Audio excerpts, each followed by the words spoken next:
Hello. Welcome to Skyrim.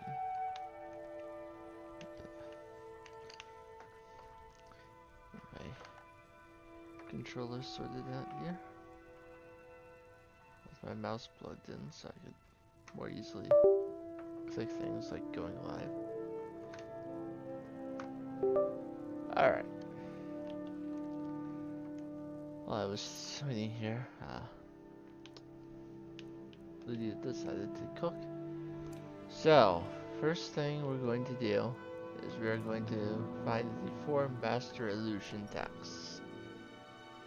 So, I know where they are, which is good because sometimes even when you use the spell they don't show up. But they're all within the college. It's not like you need to go traipsing all across Skyrim. Obviously we can't do the alteration or conjuration master spells yet. We just don't have enough high enough level in either of those. But we can do illusion. So the first thing I need to do is find the Atronach Forge, which, as we know, I've had difficulty finding in the past. Just going through the midden, I often get lost. But here we go. And I already have the spell ready.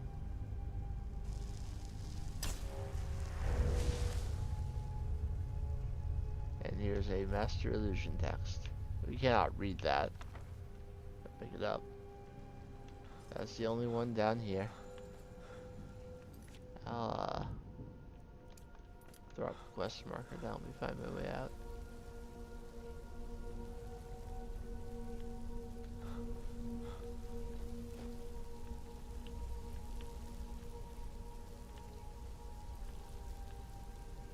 So if I don't know where to go with the quest marker, it doesn't really help me find my way out now, does it?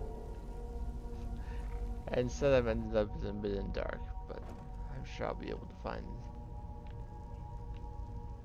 an exit out of here. In a relatively short amount of time. There we go. Please take me back above the mountain. So there's also one in the Arcaneum. It's hidden there.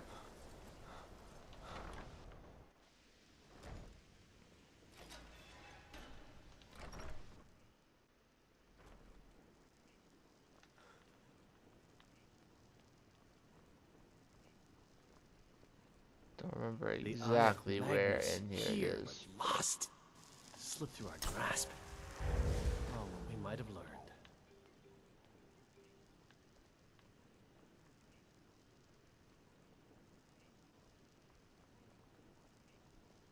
It shouldn't be too difficult to find, one would imagine. Hello Dexy, welcome to the stream. There's our master illusion text. Always nice to see you.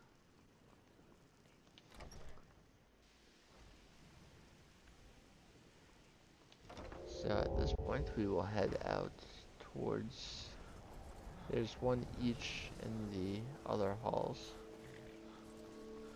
in both attainment and countenance. If I am not mistaken, the one in the hall of countenance here is like up here. Yes, under the bench. So now we have only one more master illusion text to find, and it will be in the hall of countenance.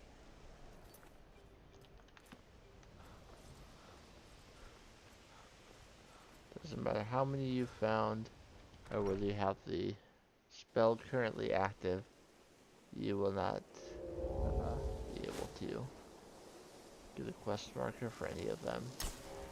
I'm sure there's no less than a couple mods that would give you the quest markers for them, but I don't mind looking around. I believe it's on like a crate up here.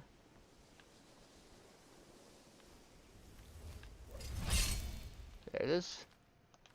Alright, that is all 4 Master Illusion texts, and now I get a quest marker for Drevis.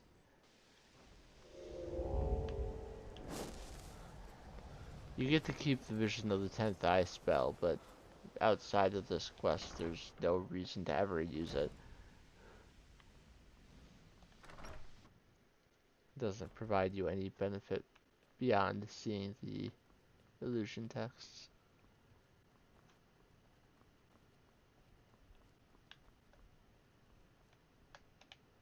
The Eye of Magnus. Yes, very good. Here then is the first of the illusion spells you sought. So he teaches me Hysteria, Take a or look. gives me the spell tome for Hysteria, I should say. And I will buy the others from him. I'll go through what they do as I'm learning them. I need to adjust my volume a little bit. There's always something that I forget, and usually it's changing the volume between Stardew Valley and Skyrim. You would think that Skyrim would be the louder game, but it's actually Stardew Valley that I have to turn the volume down for. Okay. Good day. So, going through these spells, we'll take a look.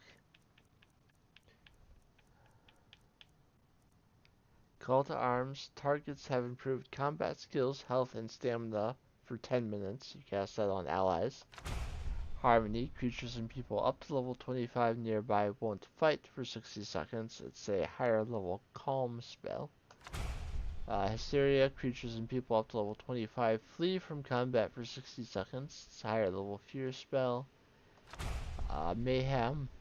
Attack anyone nearby. It is a higher level fury spell. Please give me just a moment to mark those off so that I don't think that I haven't done that yet.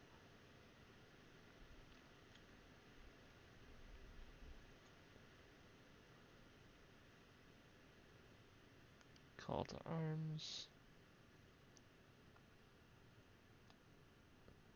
Hysteria. Mayhem.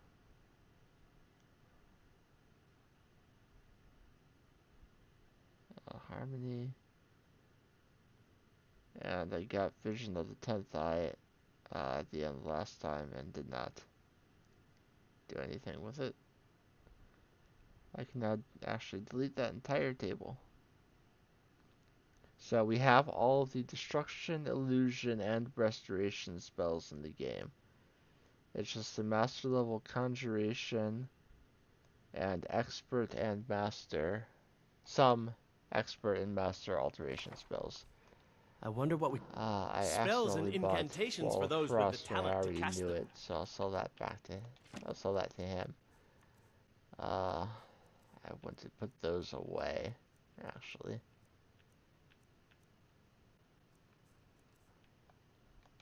I will sell Spells the and Grand Staff of incantations for Charming as those with well. the I don't talent to cast need them. to be holding on to that. Good day. So I remembered to put my armor back on after the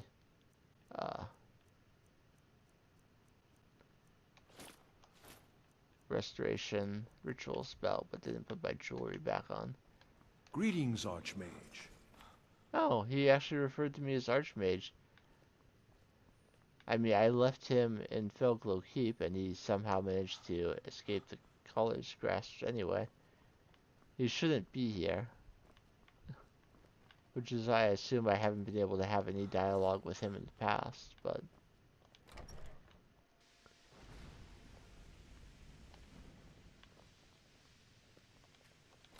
Is that Sergius? That's...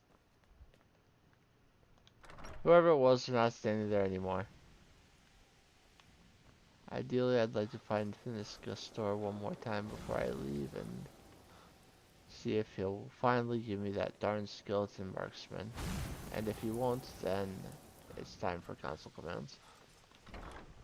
Because that's an apprentice level spell that I should have learned ages and ages ago.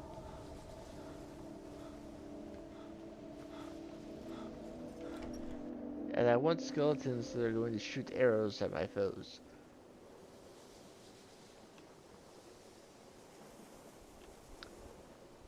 You would think that the skeleton warlock would be great. Flinging spells at everyone. And to think Mirabelle questioned my allowing you into the college. I can It just hasn't been imagine the terribly look on her useful face to now. us as of yet.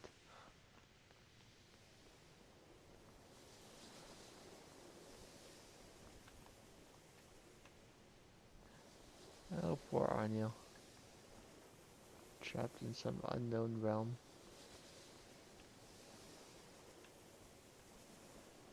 It'd be nice if when you conjured him, he was able to relate to some of what he's learned.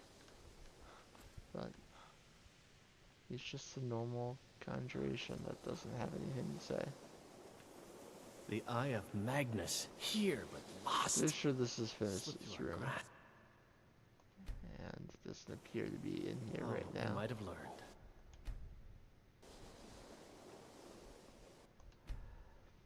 I'll just wait until he shows up.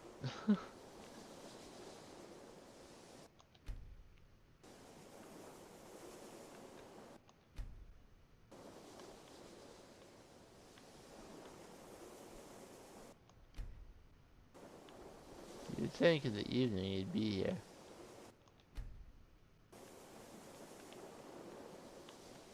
That. Take a look.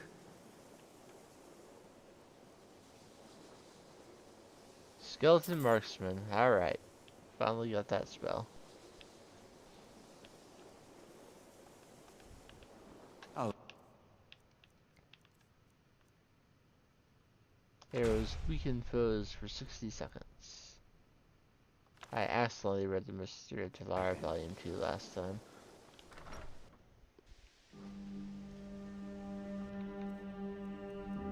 But I suppose at 90 restoration it wouldn't really hurt to read more.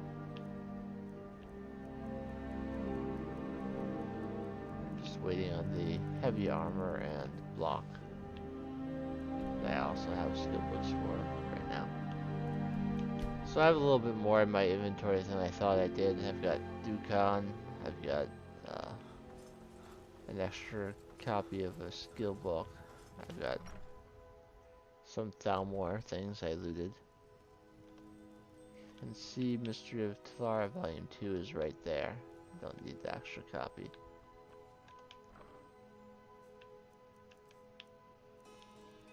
So let's get Dukan and Thalmor robes and boots and glove.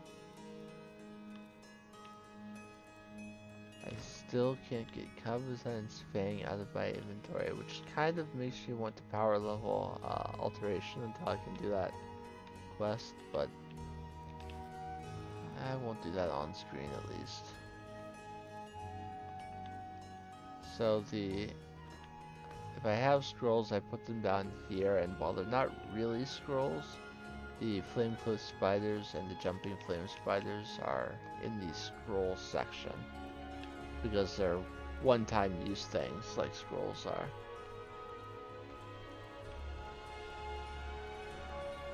I could use a few more health potions, I believe.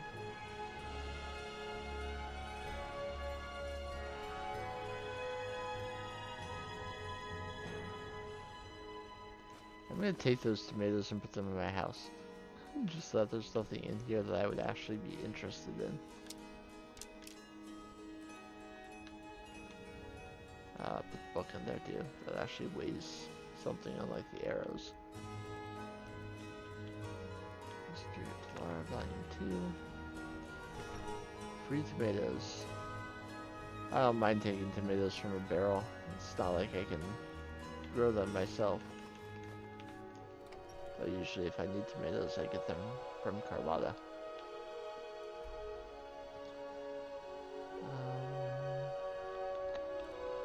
Lakeview Manor is where I have my health potion things stored. I have several cans laying around, and I'm trying to figure out which one is the one I've been using.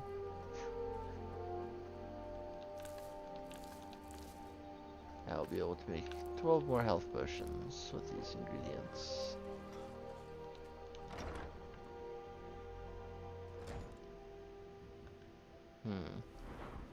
Do I want to make them stronger? Oh, I can do the avoid death now.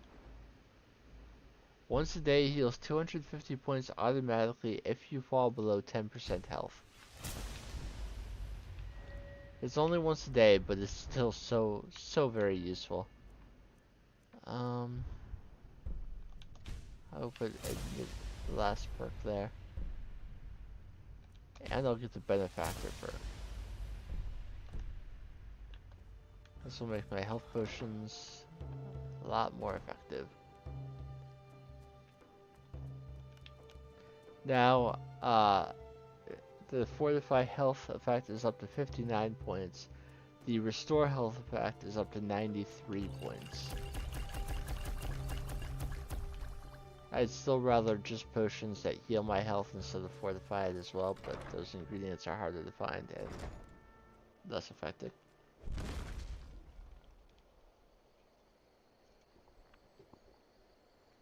That is not my current drink. Ugh. But I'm not gonna waste it. If you're Captain looking for Gjallan passage, does the business talk to around Captain here. Gjallan. I'm just Okay, so I'm going to attempt, now that I'm back in Solstheim and have some additional things, to... It's Filament and no, it's Cellar Regent. So we're gonna try the Cellar Regent again.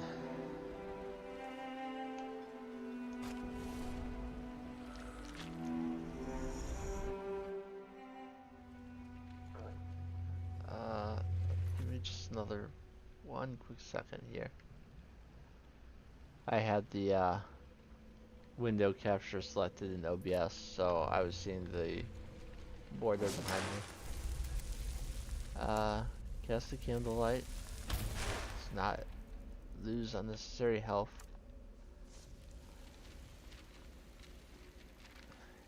If I still can't get through it, I may well, I might just turn down the difficulty. Once you've tried a number of times with various, with a few different strategies, if changing your strategy doesn't really help, then may as well just turn down the difficulty rather than continuing to bang your head against the wall forever.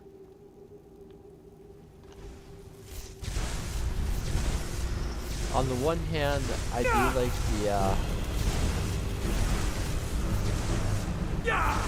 like the master level construction spells, but at the same time, these time I need to charge the cast.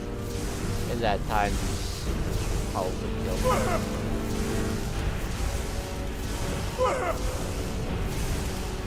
I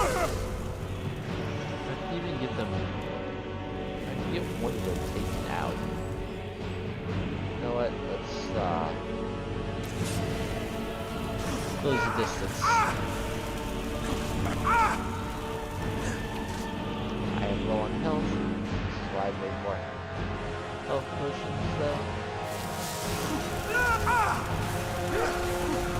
So if I found myself close to them and not feeling comfortable with my available time to cast those wounds. Oh no! How did I take more damage? I really thought I was done. Well, I tried changing my tactics. It had no effect. I even tried... I just didn't have time. They took... I needed to not have 6 guys on me at the same time.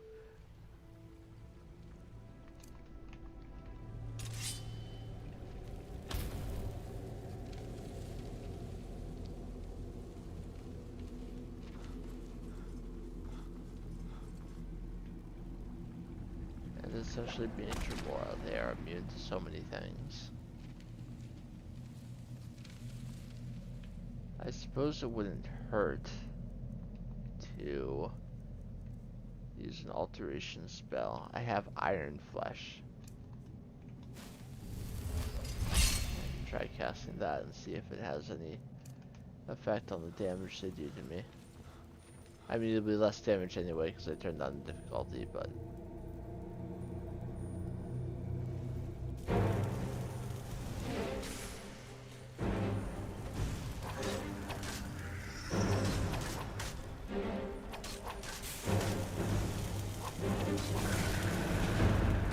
Alright, one of the High Seekers is down.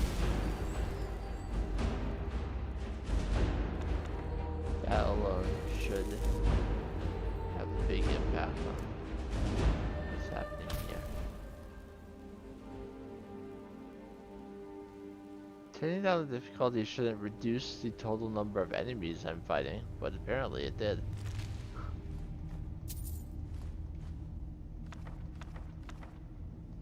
Well, I'm not gonna complain. Finding less people is a-okay to me.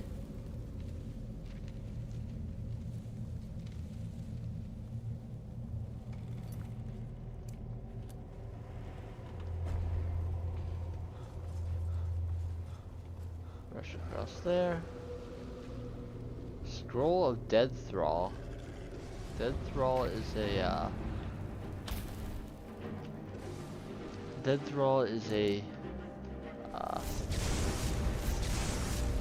master level conjuration spell that allows you to reanimate a dead body permanently rather than for a particular amount of time. Also, if they get taken out, rather than turning to ash, they remain corporeal, so you can continue to revive them additional times after that.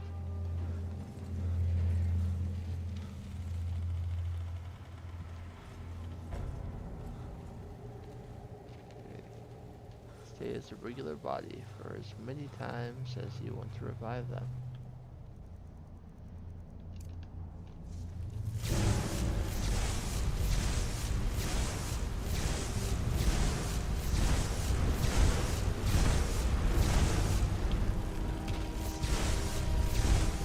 Basically a giant.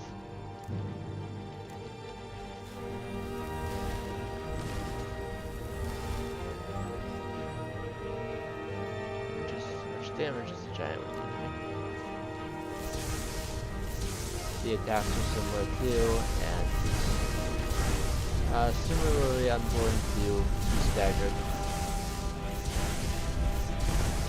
Oh no! The light wore off. Back in. I'm getting this done today.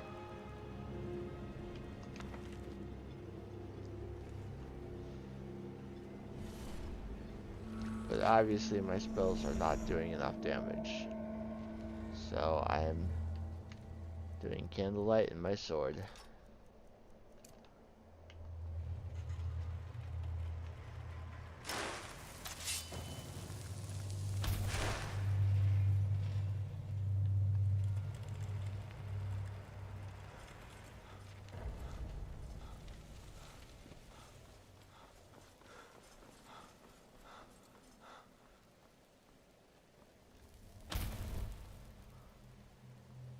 Or maybe the enemies that you already killed don't come back, and you have to re-enter the book.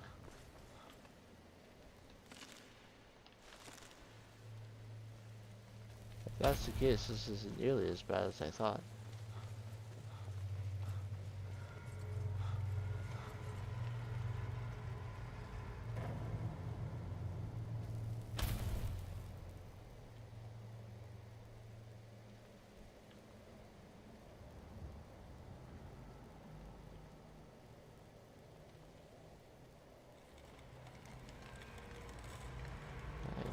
Come up so that I can make my way across, please.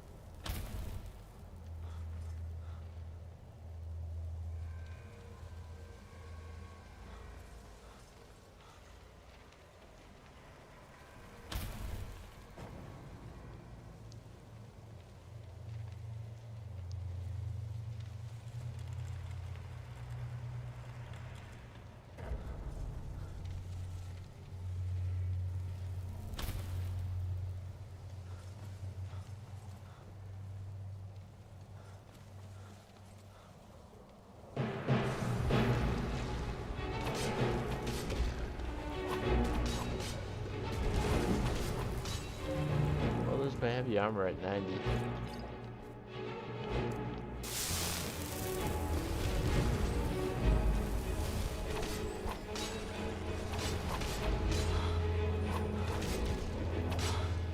The good news is, unlike giants, it does have a like, spitting tentacles spell thing that doesn't actually do much damage.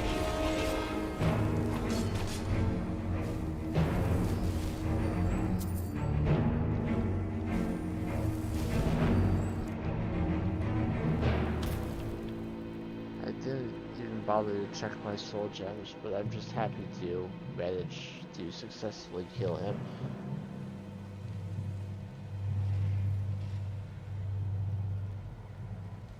So I was never actually that far. It's not a long book. Bone Shield of Waning Magic. That's pretty cool.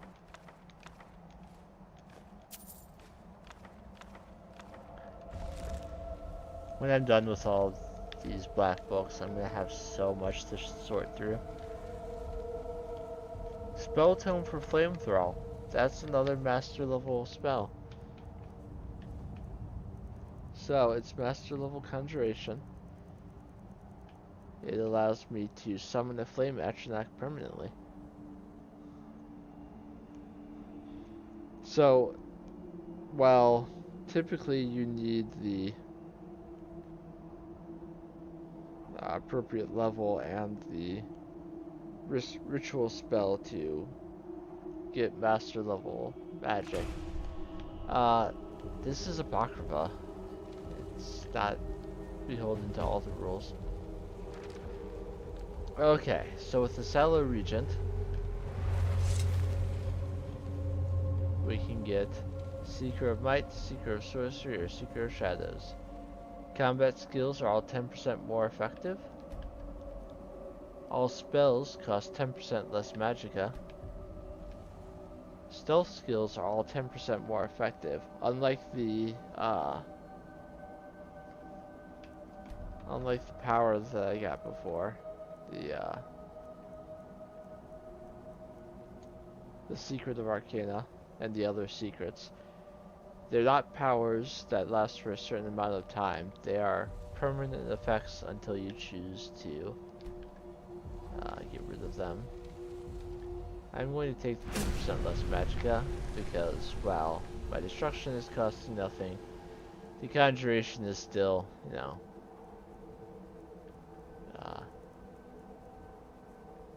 disgusting.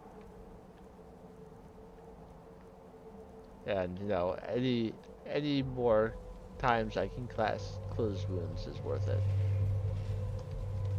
So now, let's return to Solstheim. With another black book completed, I will turn the difficulty back up.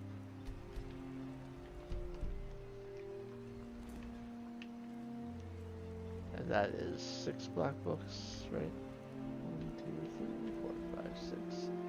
The last one, I know where it is, but we'll see if Neloth will tell me. It's in Ben Kungarik, or however you say it.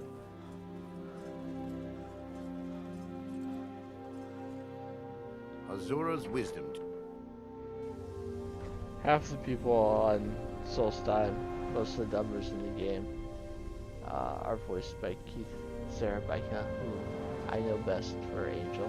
I just can't seem to get the hang of making a Daniel decent cup Holtz. of Canis root tea. So, playing this DLC always makes me want to watch Angel. Yes, Hameus Mora is devious, but then, so, now it's only a rumor of a whisper of a conjecture, but I think this is the place. Now hurry. That book might contain the final secrets of Xerxes for all we know. And it's all the same stuff. Well, what are you waiting for? Go get me that book. Sure. I'm getting it from me. Sure, you get a copy as a result, but in Ben Kungarik, as I said.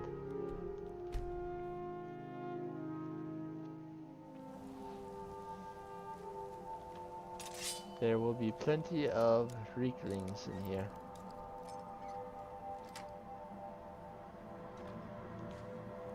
An empty wine bottle and a locked chest. How curious.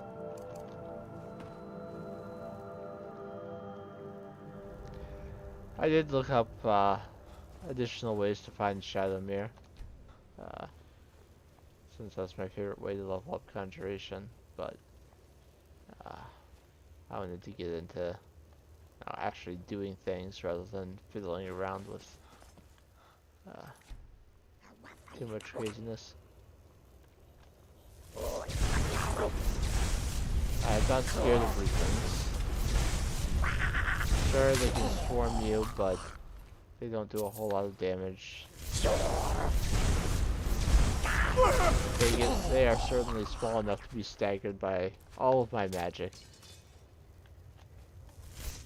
And it doesn't need too many spells to finish them.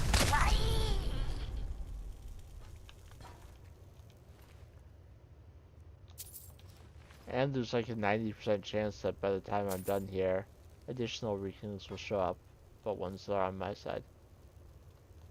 And this game always makes me hungry for garlic.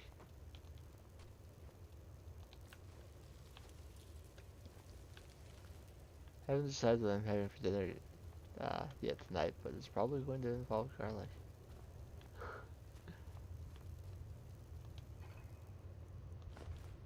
If you haven't guessed by the fact that I mention the garlic every time I find some, I'm a big fan of garlic.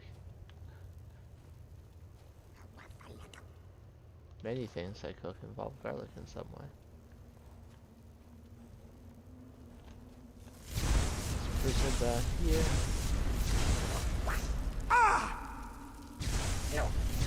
Honestly, the most dangerous I think the Rieklings could be is the ones that pop out of barrels sometimes. Kind of like the chorus, my least favorite ones are the hunters that pop out of the eggs. So you see those and expect a hunter to pop out.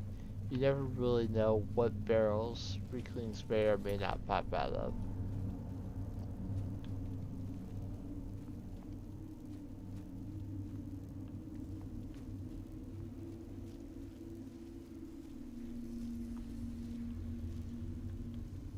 There's a knapsack here.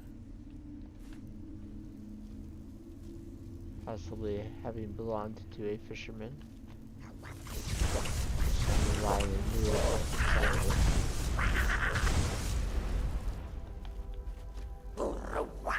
There's a chest.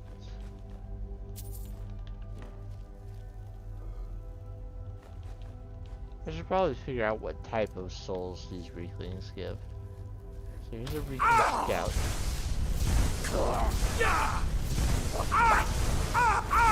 Oh goodness, I'm taking a lot of damage.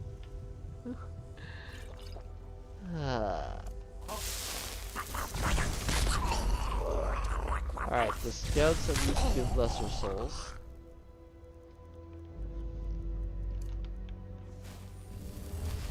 It's possible that the hunters and the warriors give different levels, so let's investigate that. We got a warrior here.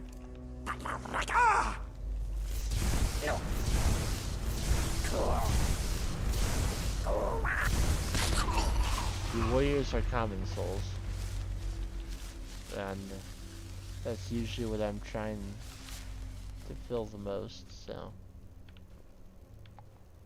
additional warriors I come across. So that the huts like this you can actually search.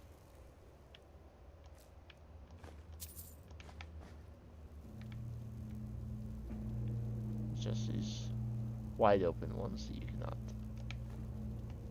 Additional garlic.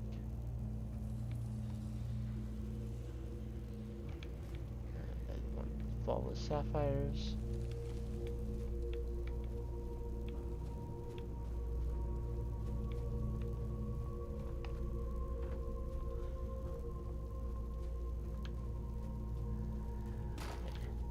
barrel.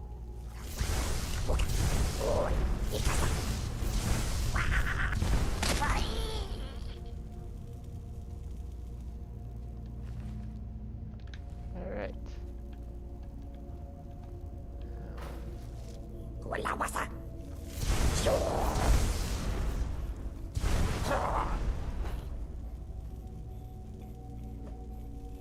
I don't know what level soul the hunter is.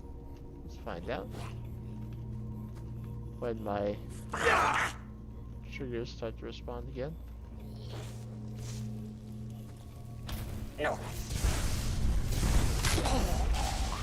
Hunters are also common souls, though at this point I've only got the one left to fill, so.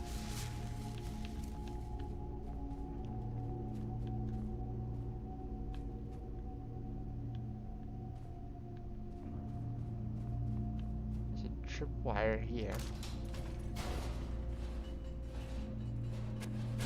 And a barrel here with a warrior flag.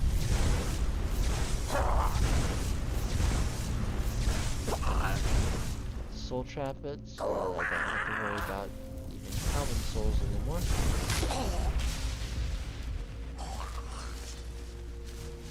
How often do you see me with no unfilled common souls? The answer is basically from the first time I found a common soul gem, never.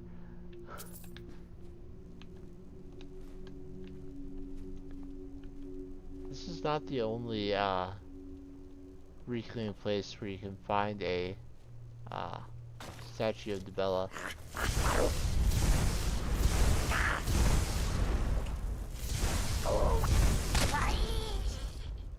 I don't know a whole lot about reclaim culture besides the new chief basically having killed the old chief.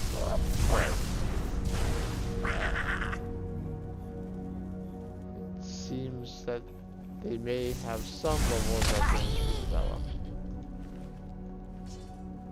Or the statue is shiny and they like shiny things.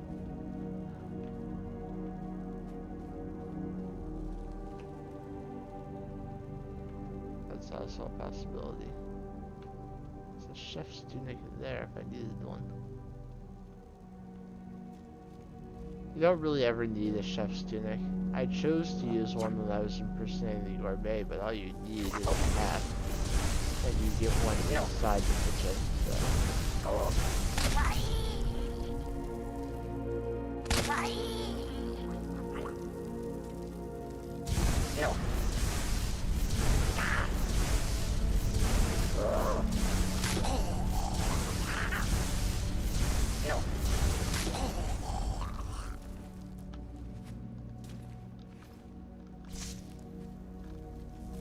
Missed.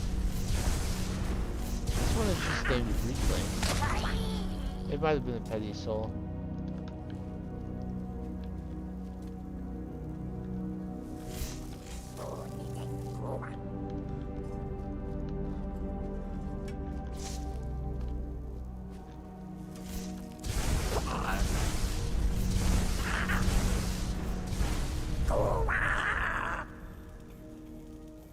I should be conjuring things to help me with these guys. I don't need the help, but I do need the experience. Blasting them with destruction spells and only taking small amounts of damage isn't really helping me level up very much. Okay, early on there was a path that would let me go down. And I feel like the path down is less likely to be the way forward. I did see a passage up top. In fact, there's probably actually nothing down here.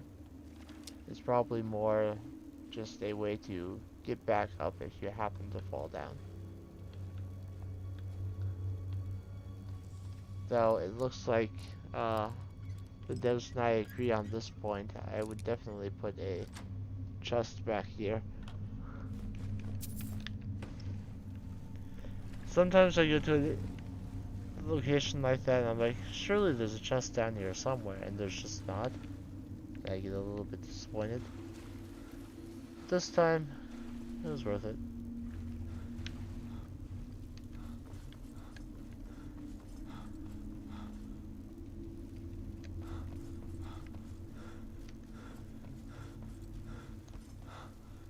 Hello Jenny, welcome to the stream. I am doing okay. How are you?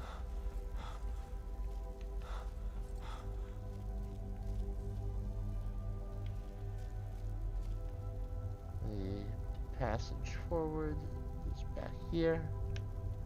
Leather boots there, but I don't need leather boots. If I want leather boots, I'll craft them. Lots of weaklings in this room. All of them were there.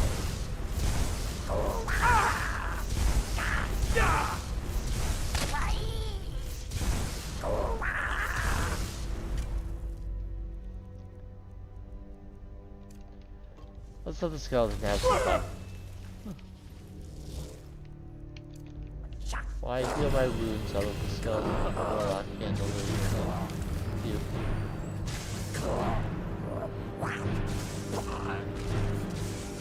I'll give him a little help with this one.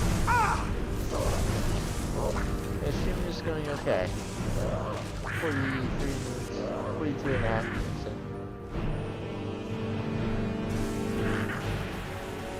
Couldn't complain.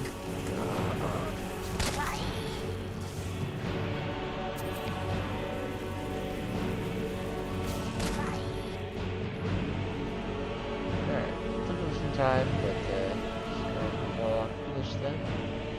Hello, friend.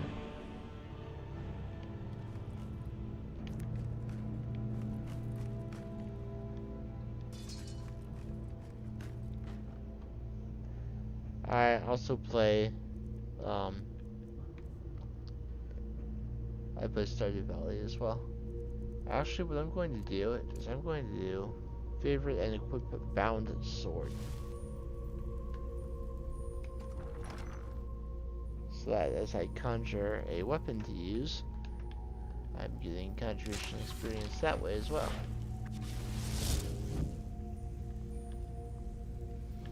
Now I can't just conjure the sword for no reason. I have thought about it, and I'm not particularly interested in commissioning any, if that is what you're going to mention next.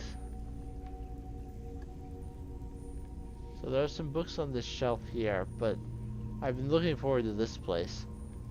There are multiple copies of both volumes of the Lusty Argonian Maid hoarded inside this little hut. There's also some linen wraps. You can use your imagination as why those might be there.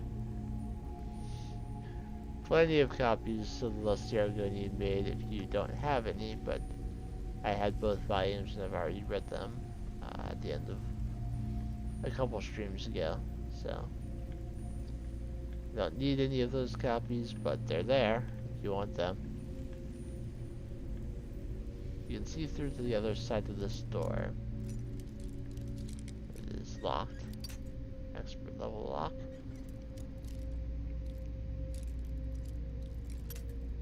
Like I said, I imagined you did.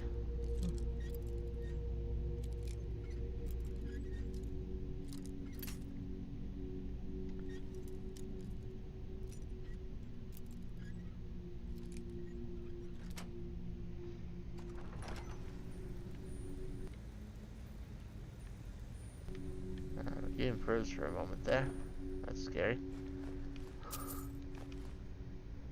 Expert rogues with destruction and alteration. That's wild. And staff of propulsion.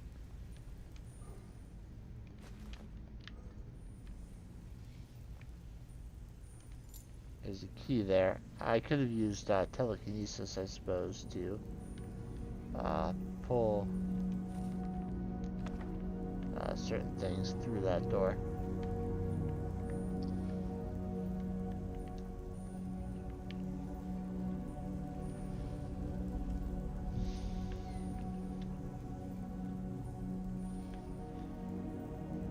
It is a little itchy. I may sneeze at some point. If I do and don't cover properly, I apologize. I'm going to actually sheathe and recast that sword. It's been out for a while. And I don't want it to run out while I'm trying to take out this Reaper and Charger, which are very, actually those are very strong. I need some distance.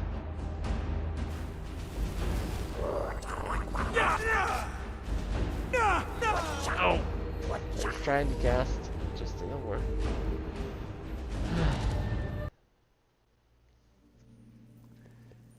It's going back to where I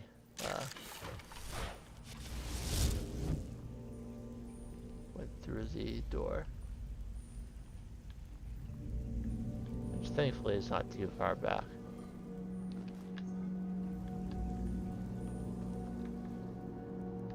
This time I'll actually use telekinesis though to get the key. Sure, I enjoy picking the locks, but lockpicking is at 100, telekinesis operation is not. So there's your other option if you don't have enough lockpicks, or you're just bad at lockpicking, or don't want to do it. I'm actually going to conjure a bound bow real quick. And I'll go into sneak mode for this next room.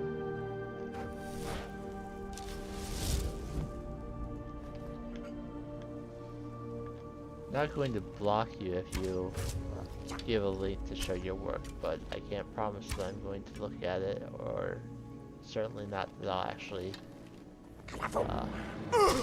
purchase anything. I am trapped in a corner. I do not know where the door is. It's temporarily darkened.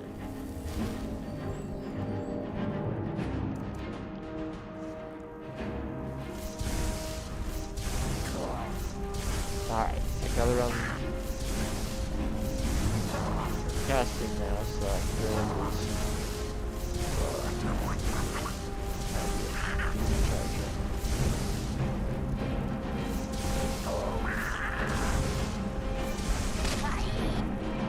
Alright. He's now defeated. Move on.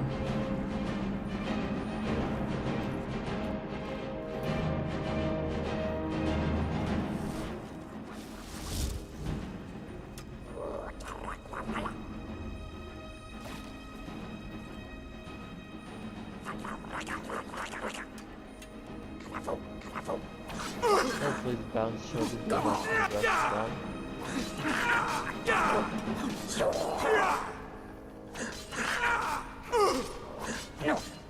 Now obviously the bounce sword is doing nowhere near the damage of my dragon sword. Bound weapons are typically roughly equivalent to the base level of a dangerous weapon. There's a perfect conjuration tree that increases the damage of bound weapons, but it would still not account for the massive difference in me having tempered a dragon bone sword. There's just no way to get bound weapons up to that level of damage. Also, I've noticed that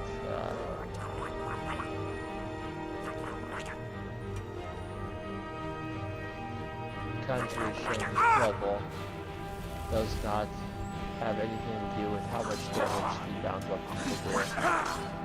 As is often the case with magic, increasing the level is just about how much it costs to cast that spell.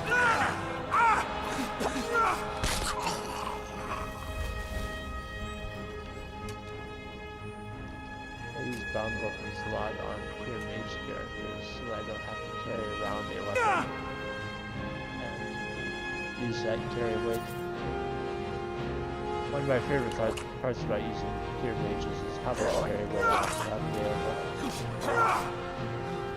With this character right now with 2 sets of armor, I'm usually leaving it home after dropping it on my inventory. It's like upwards of 200. I'm using a mage. I usually keep my carry blade below 60.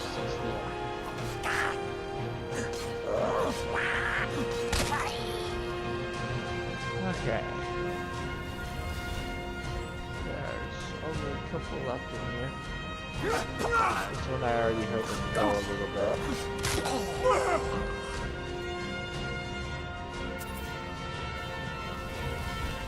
Maybe armor slowly increasing.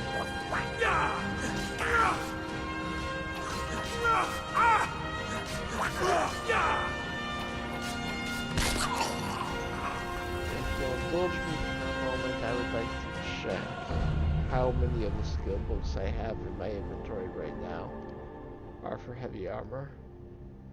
3 of them are, so I would go from 94 up to 100 if I haven't accidentally read some of them already.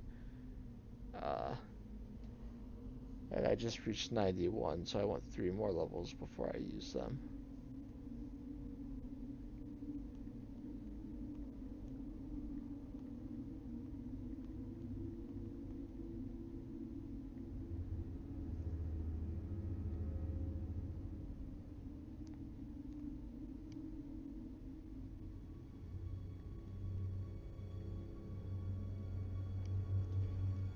Okay, so hopefully I'll reach level 94 without too much issue.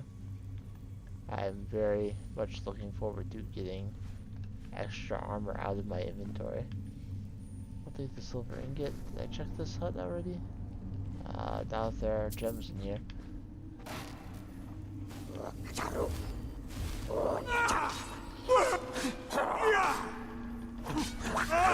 I guess they figure I was checking the hut.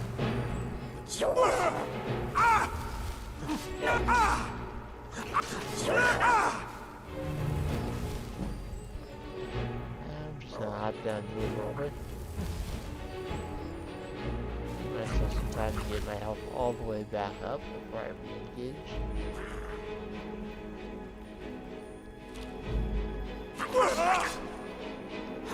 And despite the size of the weak things, that spot right there is narrow enough to be able to get through.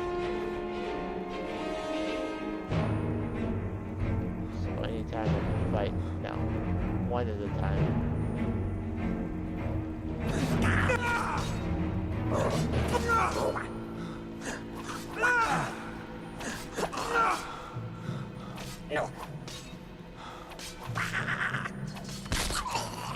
There are multiple enemies, you gotta find a way to make it one-on-one. And narrow passageways are great for that.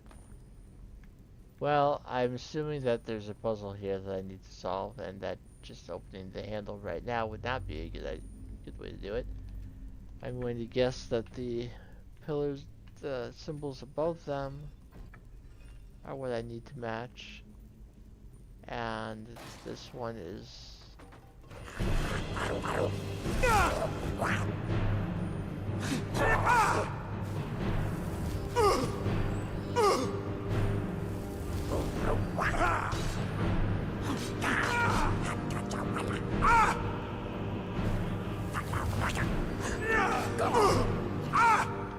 I'm just gonna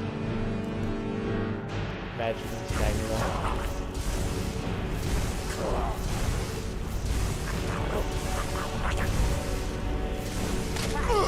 At least one of them that way.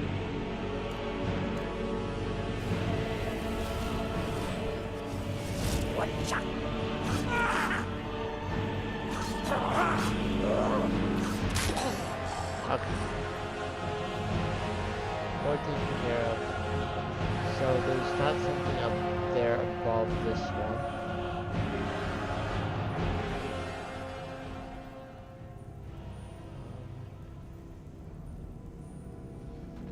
I don't see anything that indicates what it might be.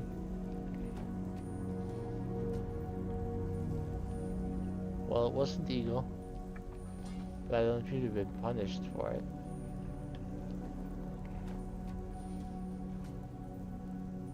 Snake didn't open it either.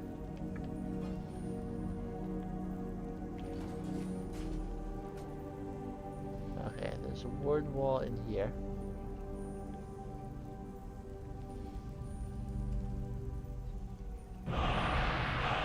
And that is the last word of the Cyclone shout. Now I'm a little short on Dragon Souls at the moment.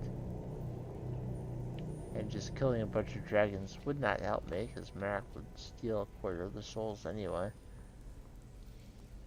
But again, I do get any that he steals back at the end of the quest line. Here's the reason we came to Benkangarik, a black book, the last black book. Untold Legends. So obviously, with Seekers and Lurkers to be the likely enemies in here, simply using bound weapons and trying to level that up is probably not the best thing I can do here. However, I will get the Conjure Jamor Lord favorited. I feel like a Jamor Lord could probably be a significant amount of help here. And it's a less high risk way of trying to increase my conjuration while I'm in here. Summoning a Danger Lord to have some fun. No, this is not the end. It's not going to be a black book with no enemies and directly in front of you. No, with Whirlwind Sprint I might be able to get over there. But let's proceed in what I would imagine is the intended direction. And go around.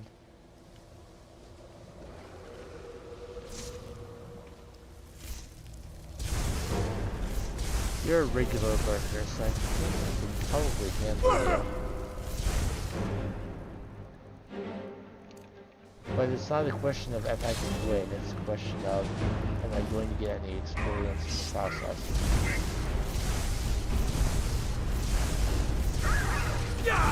The lurker is focused on me, but there's also the more lord behind him.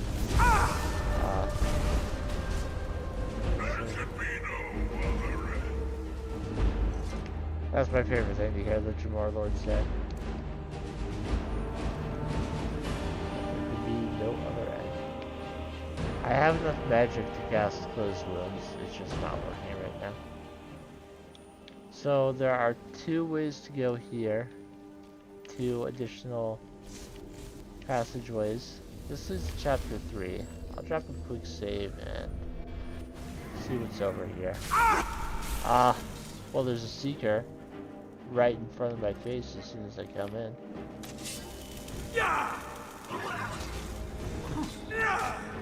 The Seeker aggro onto the Jamor Lord. I pull out my sword and his life. There's a pod here. Some goodies inside. And a Conjure Seeker spell tome like every other black book I've been in so far. So this was just some treasure. As a side room should be. And Jamor Lord's time ran out. Doesn't mean I can't conjure another one when I move forward into chapter 4.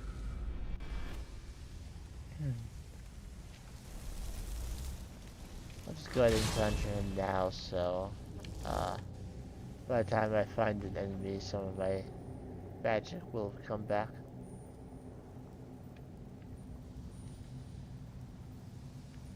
And I won't have to pause for a moment to conjure him.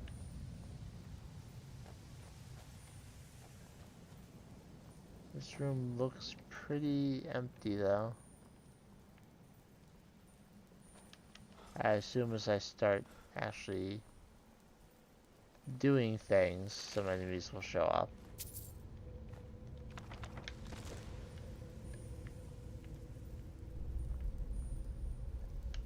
Aha! Secrets.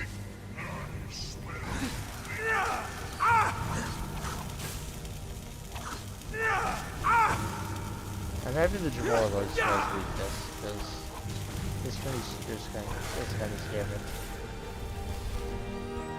But we took care of one of them, and anytime I can reduce the number of enemies, even by one.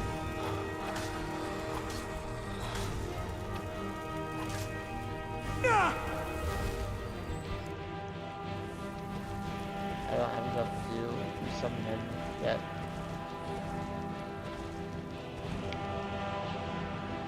There's a font of magicka right behind me, but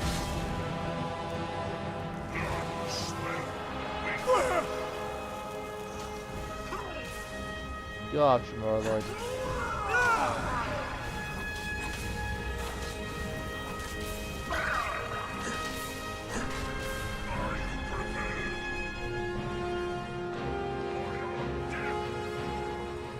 Seems like it was great when I got so I should not have that many left.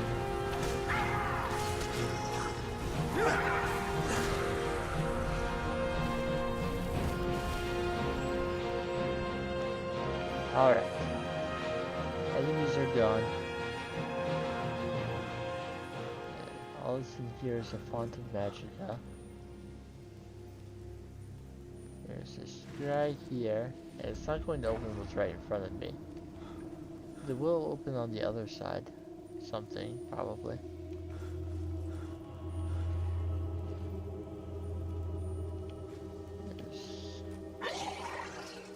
Advances in lockpicking is a lockpicking skill book. Gold Rune of Merit is archery. Beggar is pickpocket, you see. Rear guard is light armor.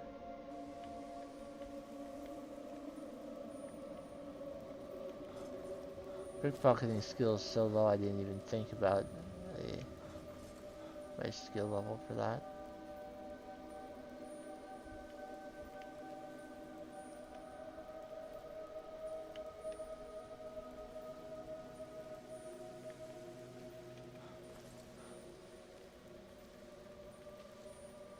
Okay, so there's obviously one in there.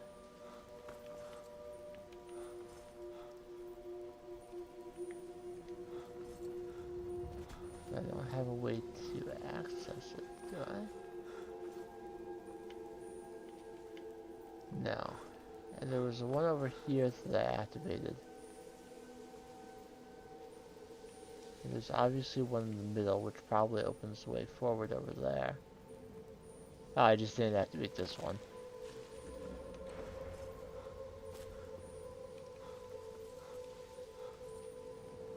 So having activated that gives me access to this one, which will give me access to this one, which will open the way forward.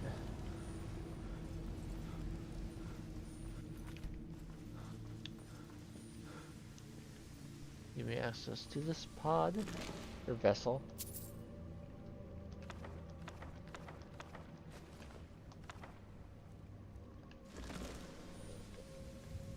Yeah, I'm gonna have to spend like an hour off screen, figuring out which of these books I already have.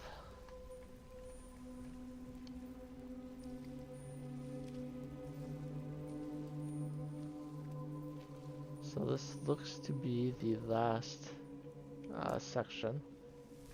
It's not showing a screen transition, so let's get my Jamora Lord active. It seems to be showing the end directly ahead, but of course expect the walls to shift on you.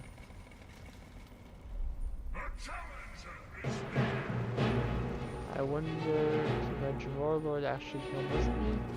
Am I alone right now?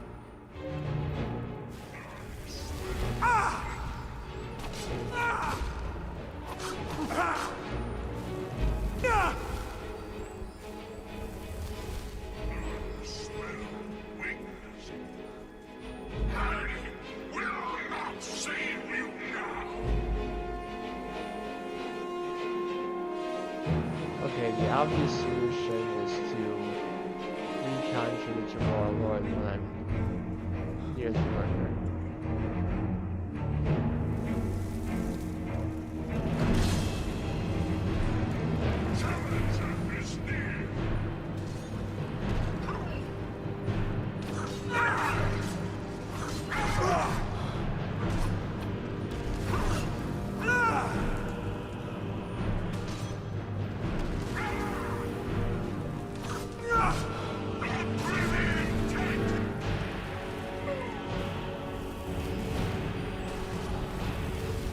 Really not a fan of virtual focusing on these and just saying,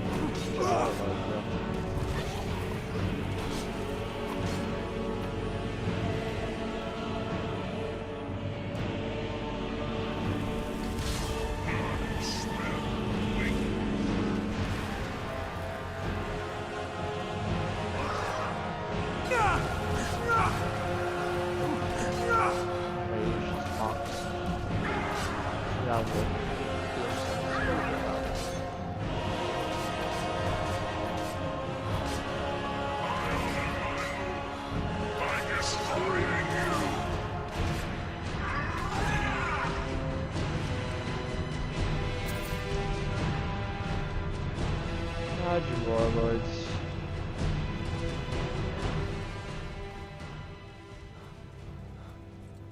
And defeating that opens this path. I can now use this scry to open the way around.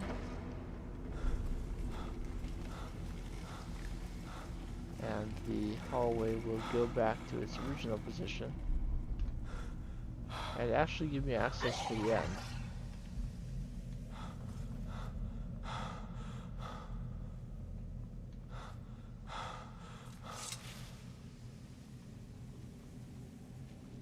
There's obviously a way over there.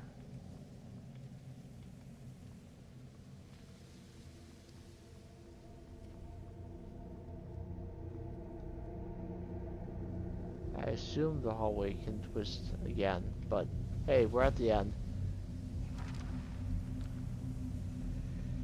So these powers are fun. I've been waiting to show these. Black Market summons a Dremora merchant to trade with you. Secret Servant summons a Dremora butler to carry your excess items. Bardic Knowledge summons a spectral drum that plays for you, increasing stamina regeneration for you and nearby allies.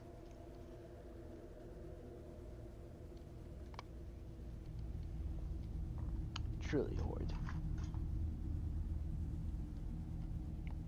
Gonna guess that one next.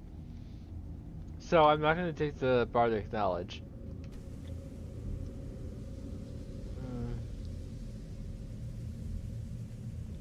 I'm gonna take the Secret Servant.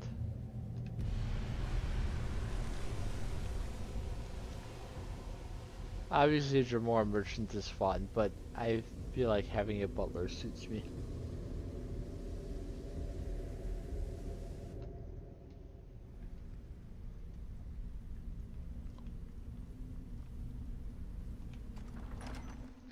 A man of the Dragonborn station, you would think, would have multiple servants. I do have stewards, which I guess counts, but... And housecarls.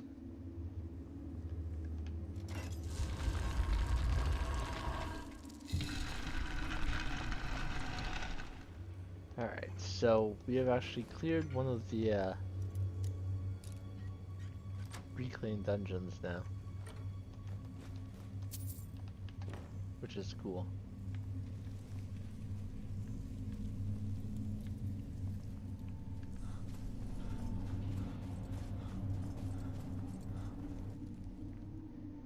There are other reclaimed locations, of course. There's plenty left to do here on Solstheim. But that covers all 7 black books. So that's something at least.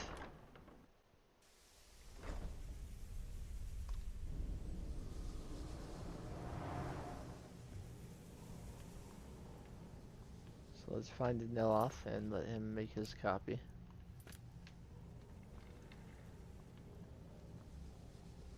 He told me where they were. It's good to have everyone not running off to that damn sacred... Excellent. I'll just make a copy for myself. It's far too dangerous to carry the real book around. Of course you can handle your... Now, take this for your efforts, and we'll call the matter closed. I'm going to do a quick save. That's that. The ash... Perhaps later. Okay, I still don't want to look for more stabs, so... Where is that lazy steward of mine? Verona... Oh, no, wait, she's dead. Drovers!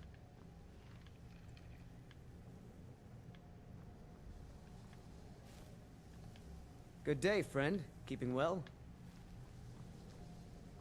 All right. Finally, I can get back to work. Okay, so there are a few additional things I'm thinking of, and I'm not quite sure how to make them all happen. So I will go through them one at a time and see if I can figure out what I haven't done yet. The first thing I want to bring up is a very specific bow called the glass bow of the Stag Prince. It's not easy to get.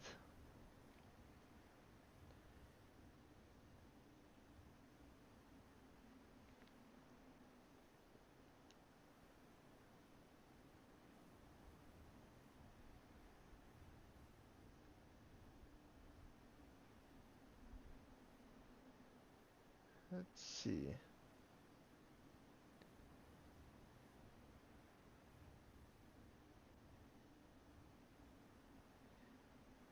It can end up with him having the person who sells it may not sell it just randomly.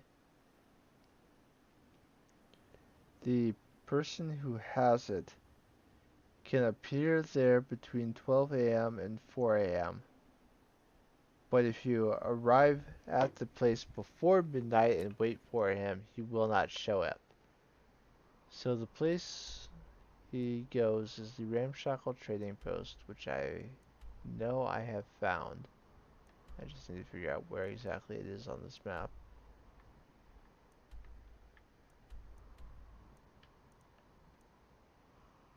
I know I was there at one point or another, so it's Ramshackle Trading Post. So I'll go to Ashfallow Citadel.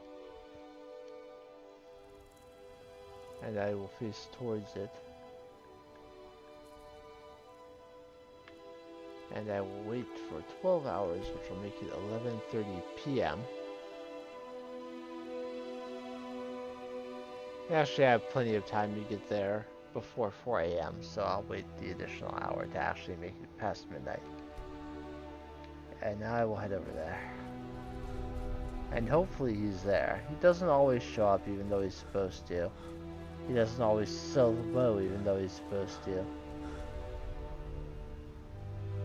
Time to die! Let me kill these guys so they don't interrupt.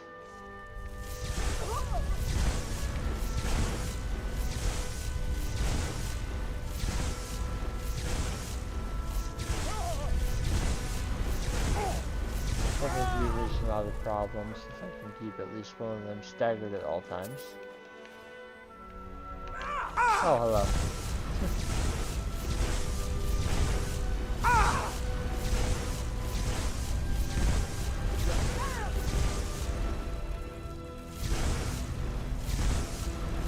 The problem with the guy who sells the bow is that sometimes he equips it, and so it will not appear in the inventory to be bought.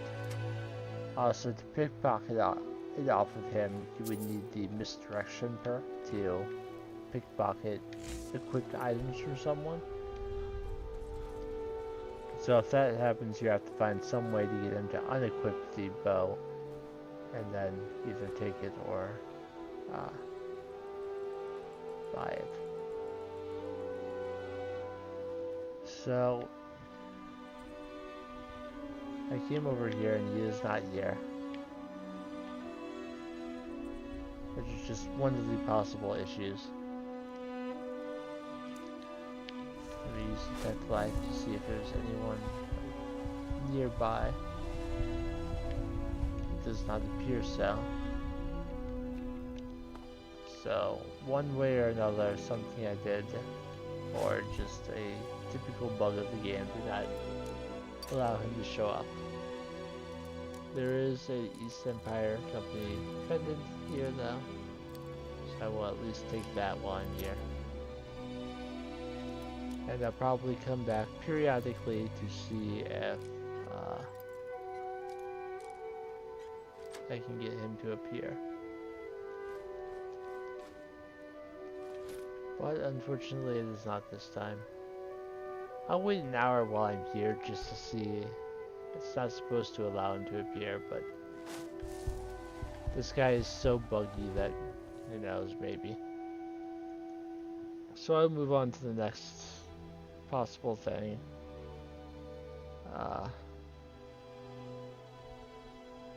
Secret boss. I'm not going to fight the boss, but I'm going to do what is necessary for me to be able to fight said boss. I need to find a skull.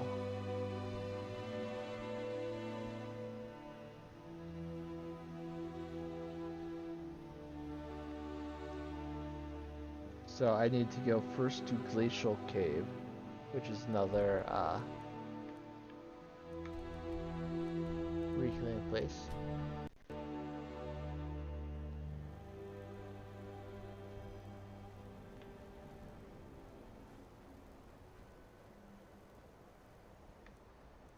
Although the Jamor Lord helped me, but hopefully I can take out most of them with the bound sword. I need to make it to the back wall of this cave to find the item I seek.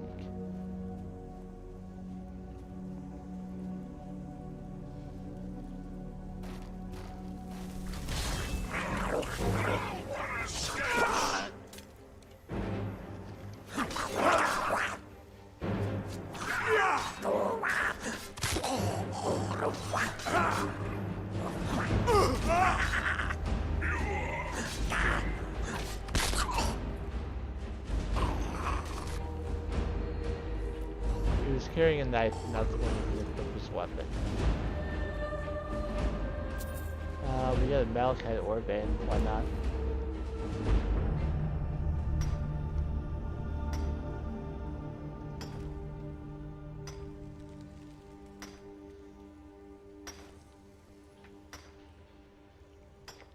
If I get enough perks and light armor that I can reach the armor cap with glass, I may use that instead of dragon.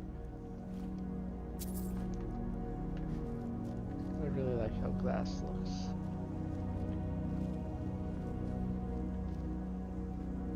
Which is a pretty common sentiment among oh, it's just on the wall there. Karstag's skull.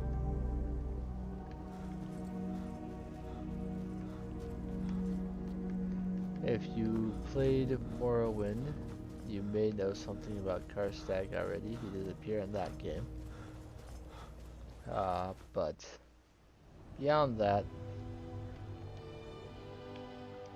so there are two ways to reach the courtyard that I need to go to. You can go through the Castle Karstag Caverns to reach it. Or if you just go to the ruins.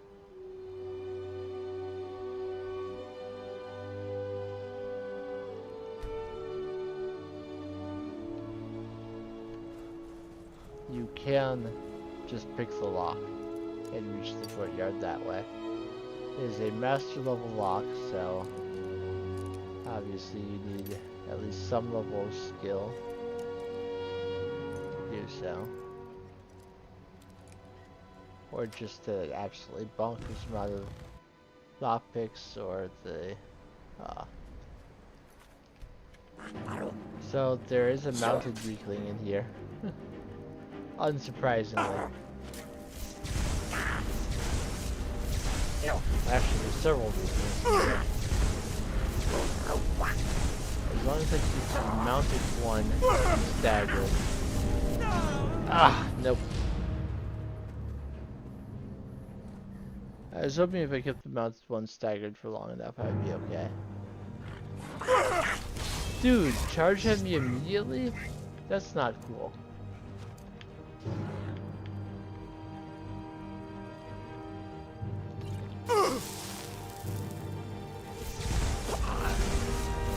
Alright, so I did contradict Lord, and hopefully he'll at least keep the other guys from throwing spears at me while I'm fighting myself. If not, outright kill them for me.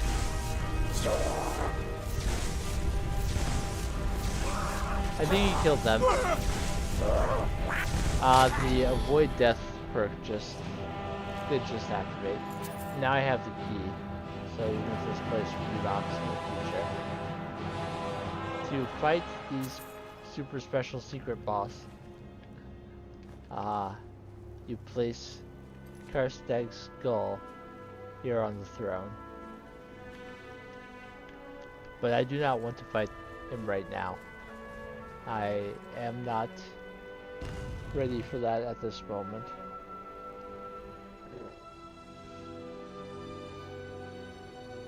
Okay, the next thing I need to do is I have one Kagrim resonance gem in my inventory. I need to find more. No, the legacy of the Dragonborn Wiki will not help me at all.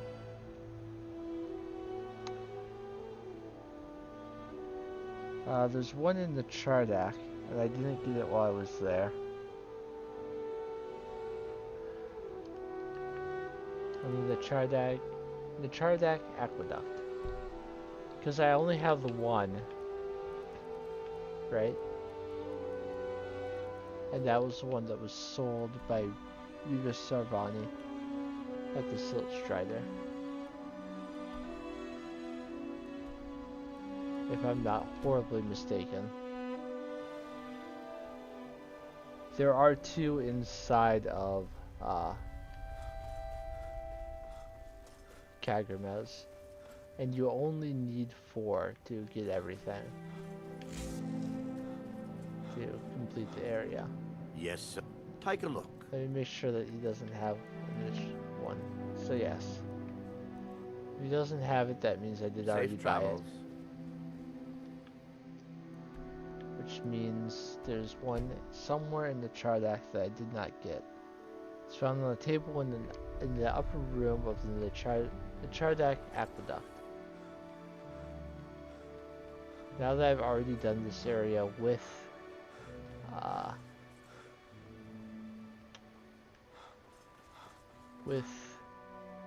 Neloth, I should be able to get in without additional difficulty. It appears that the Reavers outside either do not or have not yet respawned. But I don't know about the enemies inside of the Chardak. They may have. So I may need to prepare for a fight with many Dwarfer constructs. I don't have the control cubes anymore though. But I'll be able to get some. They should still be there. So this is the Great Chamber.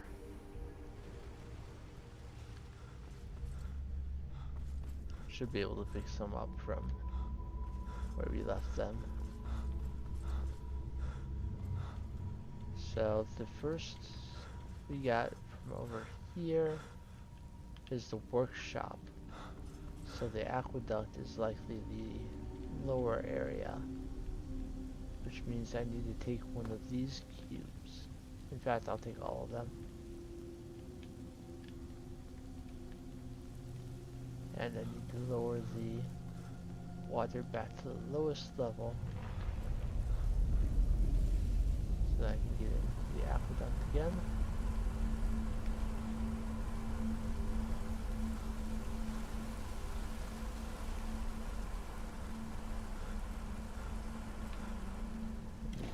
cube to open that door back up. This is the aqueduct. According to AI, which may well be wrong, but I'm trusting it, a table in the upper room in the northeast area. So northeast is over here.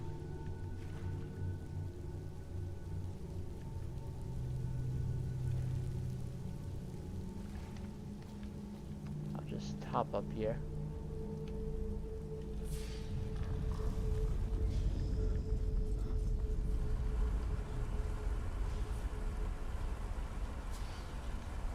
I'll take that back.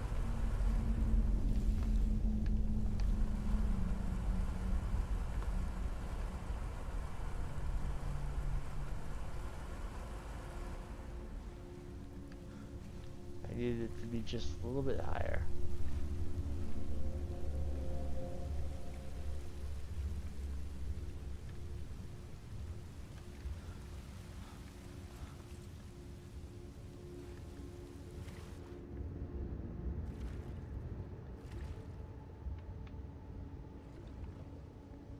I need to lower the water so that I can get around and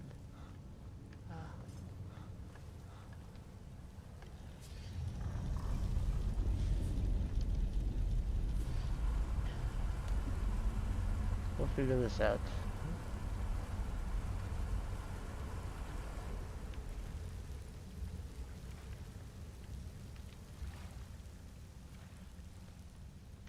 When I was here before, I had nothing but contempt for those who did not pay attention to characters when they speak. Now I have to figure it out without him.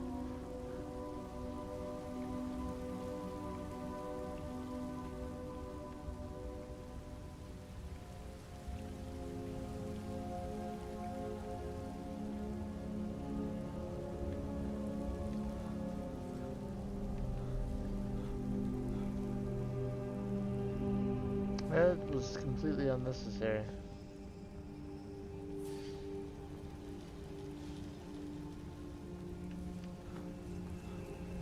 But there should be an area somewhere in here that I can now access with water at this level.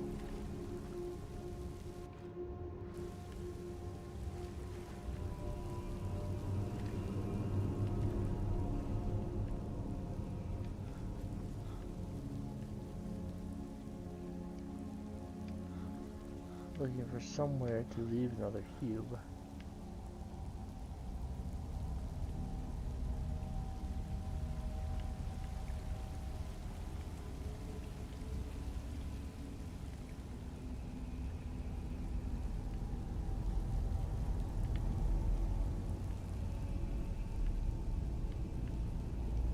All this does is give me access to the one I already placed.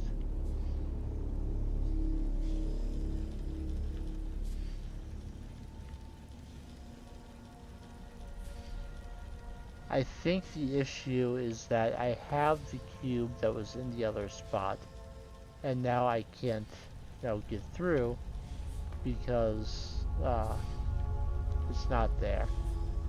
So, as there's no other way to do it, I'm just gonna clip through the walls.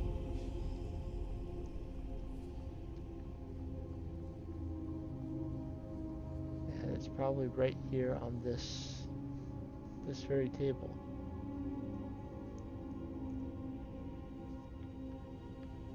Yep, right there.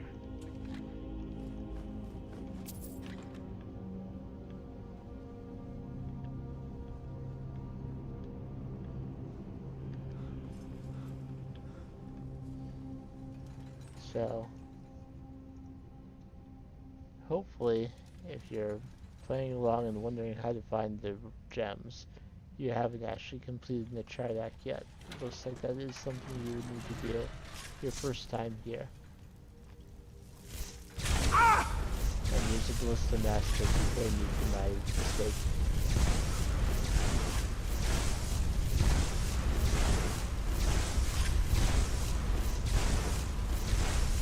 I would pull out bound weapon or counter something, but I can't afford to let it hit me more than the one time it already did.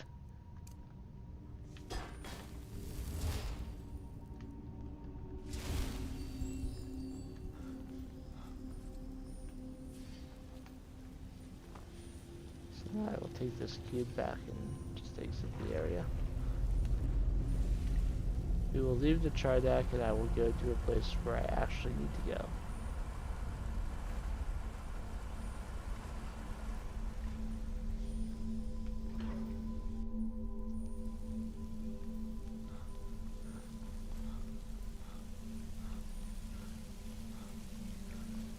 But I will leave this place as it was when I left the first time, which means I'll take one of these and leave the boiler room active.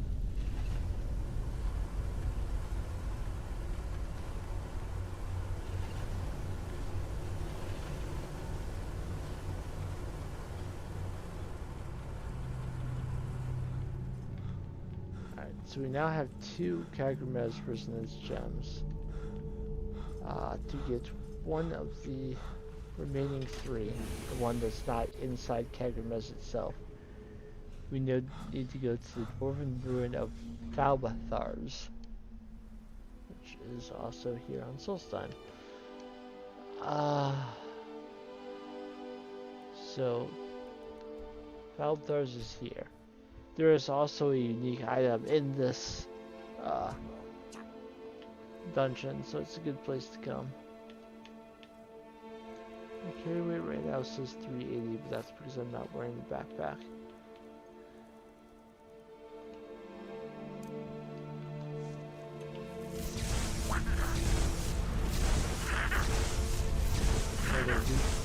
Rider out here.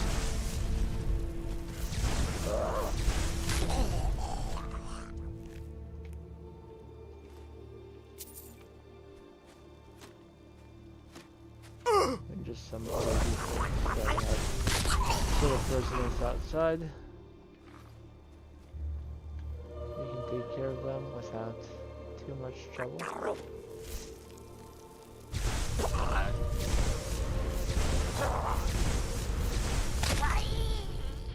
I might use my master destruction spell on a Centurion if I see one. That would probably be an adequate way to showcase its destructive power. Daedric gauntlets. Of course, I'm at the level where I will find plenty of Daedric armor. Alright, so we are now in another Dwemer ruin. And it looks like these things have inhabited it as well. Rather than just the outside. The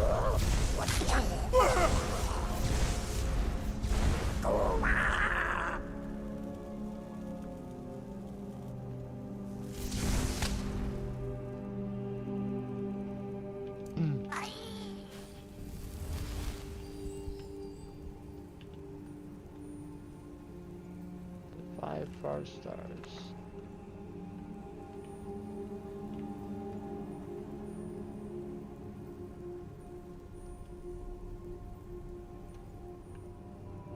This place is a little tilted, which I'm not enjoying. I had enough craziness the past couple days. I really don't need a tilted location in my game too.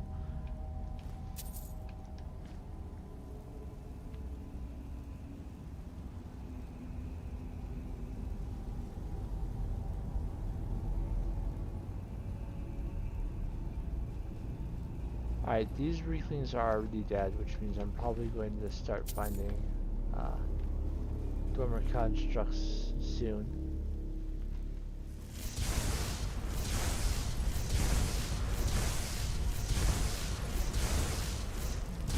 Hello, Miles Jesse. I don't know what you need help with. I don't know if I can.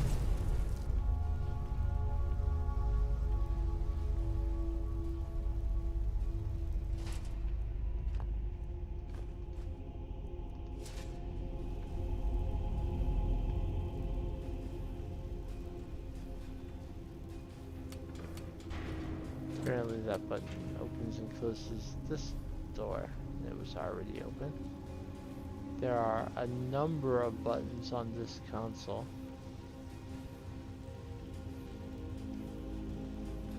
You need a steward, so there are most of the followers you can get, including your house carls, people you've done quests for, even mercenaries you can hire, can become steward. All you need to do is get them to follow you and then take them to the property where you need the steward for. And if you talk to them, there should be an option, a dialogue option to tell them that you need a steward. Not every follower in the game can be a steward, but most of them can. I do know Uthgerd the Unbroken, and if I'm not entirely mistaken, she can be a steward if you choose her. I will confirm that real quick for you.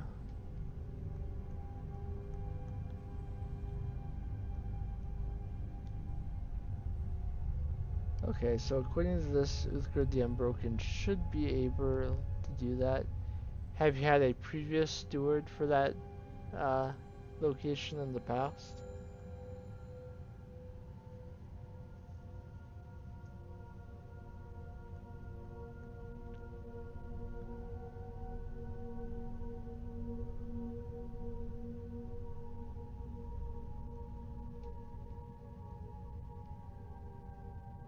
Okay,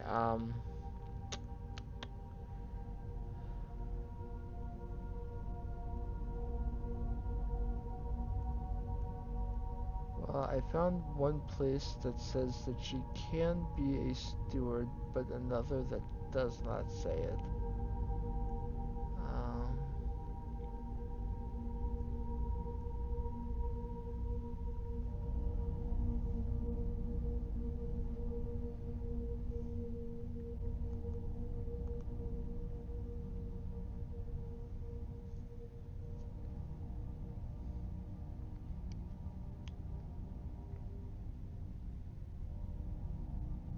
Let me see.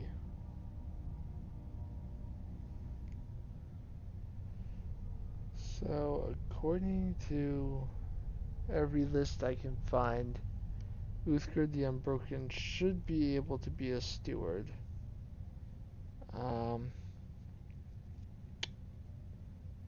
Let's see.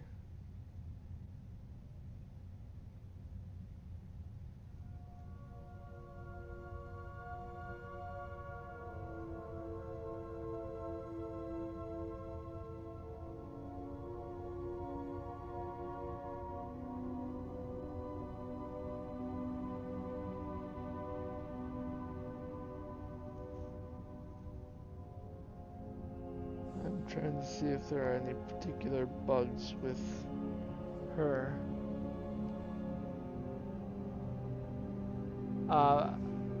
Morthal, so you're talking about Winstead Manor is the land you recently got?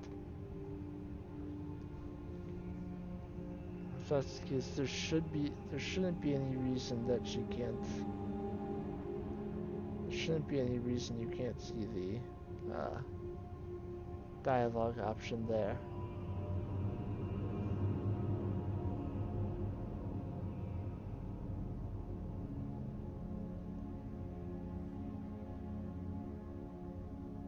I mean, I know that there are some bugs specific to Uthgerd, but I don't believe any of them involves whether she can become a steward.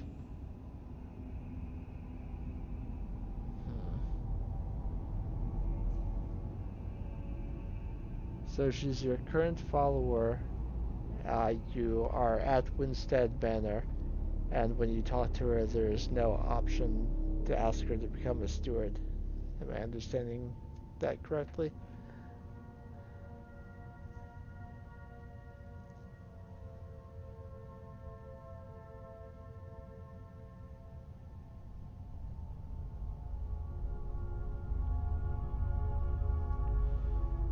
Okay.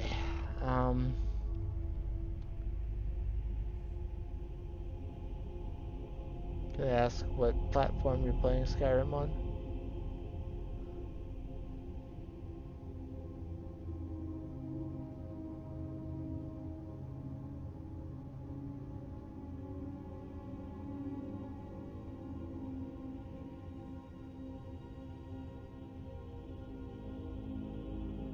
Okay, PlayStation. There may have been a console command to force her to be a steward, but if you're not on PC, or that doesn't help.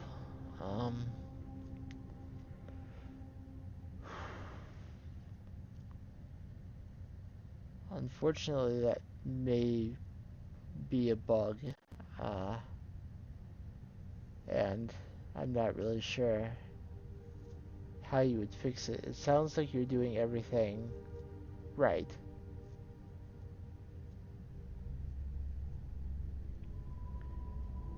Uh, did you have the option in the past and declined the offer?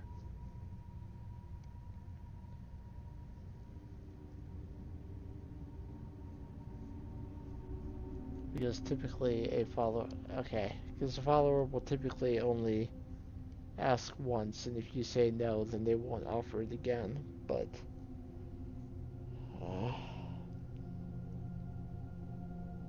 yeah, unfortunately, I'm not seeing anything that would fix that bug in particular. I don't know if you have any, how, I have never played on PlayStation, so I don't know what the modding situation may be as far as bug fix mods go, or other patches. But as far as I can tell, it's just a bug, and there's not a whole lot that can be done about it, unfortunately.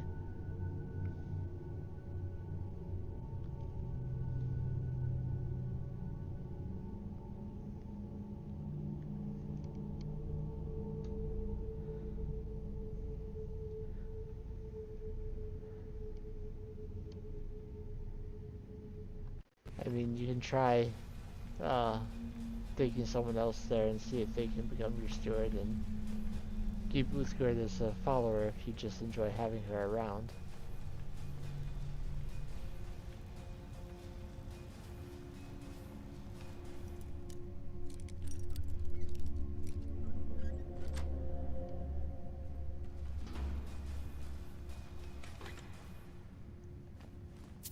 Okay, so if you tried 15 people, then I really don't know what's going on there. You own the property, you have them as your follower, you go there and you talk to them, the option doesn't show up. I can't imagine why it's not working beyond just Skyrim is known to be a fairly buggy game.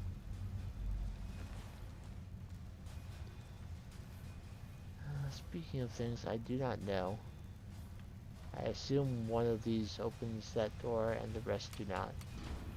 So I guess I'll just try one at a time.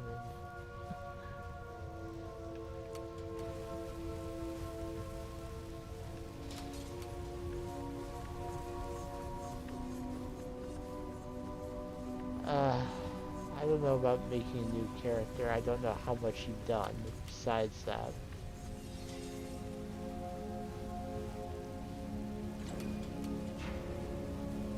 But having a steward for your Hearthfire homes is certainly important.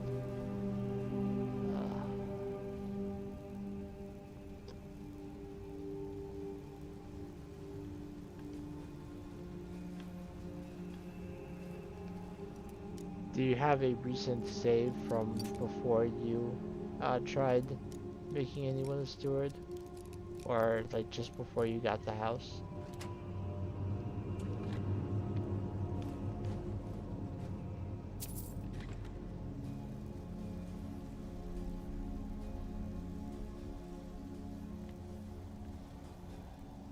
Okay, it's not a new character.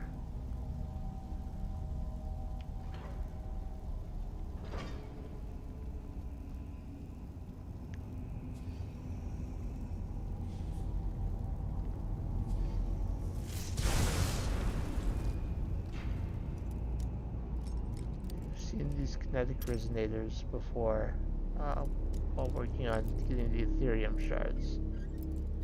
They were the same as they did then. Just hit them with anything.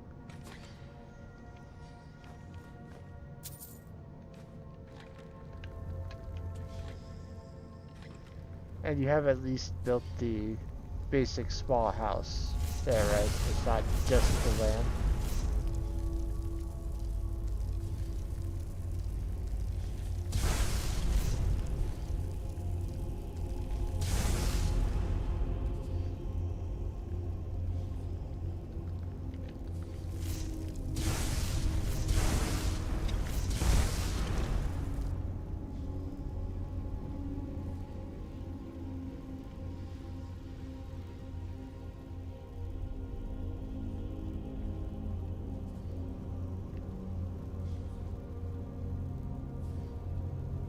I do very much like this game.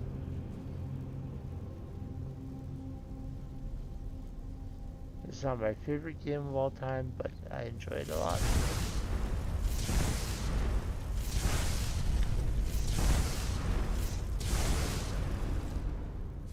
Got that kinetic resonator active.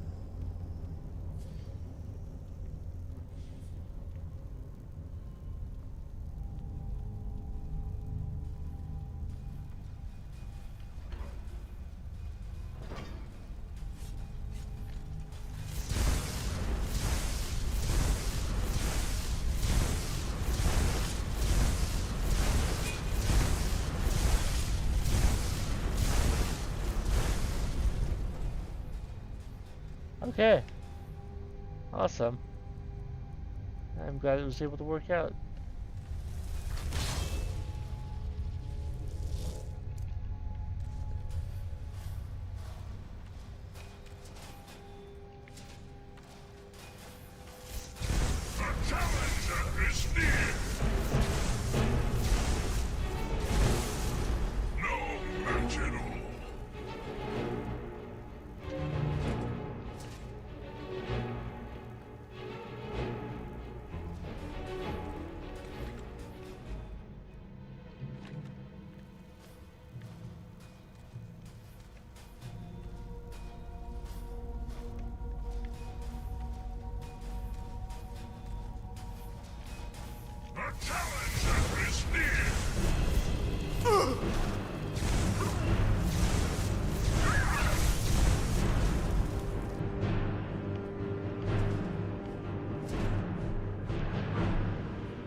I'm so happy it worked out for you. Have a nice day.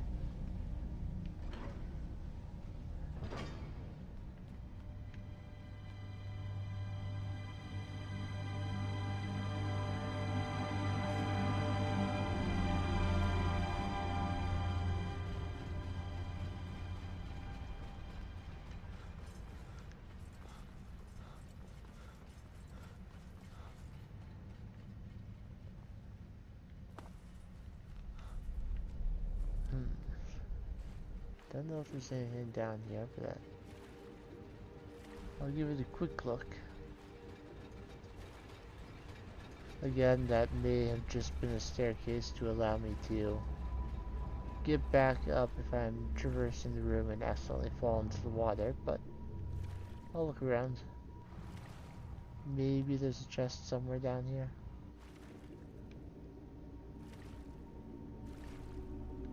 If I need to, I can switch to my water breathing ring. But it doesn't look like there's too much that's going to keep me under the water for very long.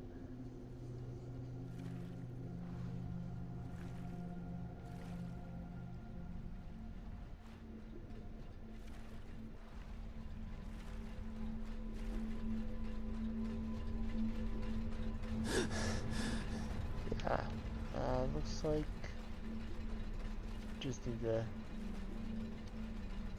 use this to come back up if I fall in.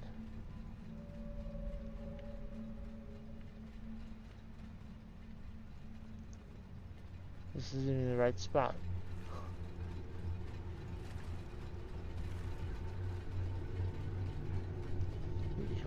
here.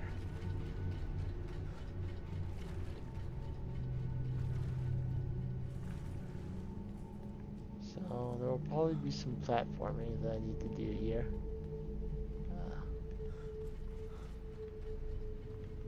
Likely involving these spinning spots.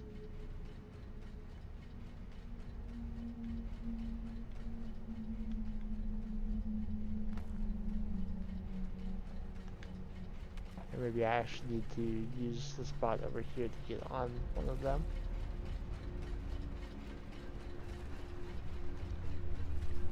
If that's not the case, I can of course use whirlwind sprint to get onto them, but yeah, it doesn't look like I can from here, and I don't see like, kinetic resonators around.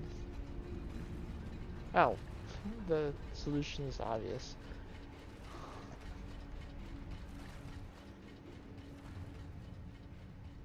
You don't need to use whirlwind sprint to get over there.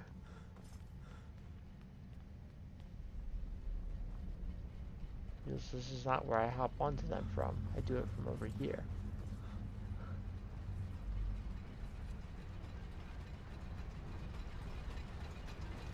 Okay, so then we just these.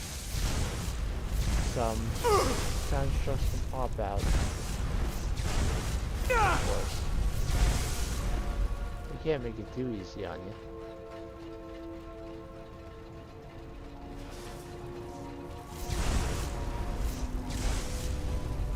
But if I keep it to, not too many all at once, then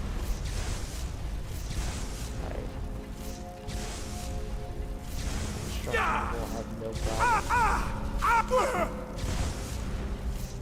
Oh, look, more heavy armor, I guess, if nothing else. There's a door over here.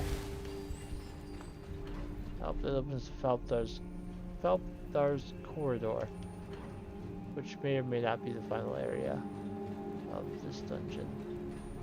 There are a number of other cogs here, and I would be remiss to not at least check where those go.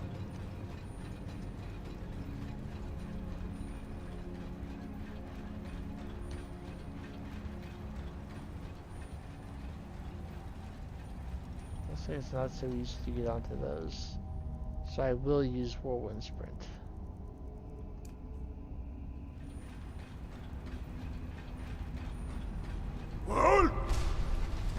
Oh, I overshot it. Should have used all 3 words. Alright. Well. It's also possible that the Felpdar's corridor circles around and leads me over there. That is of course a possibility.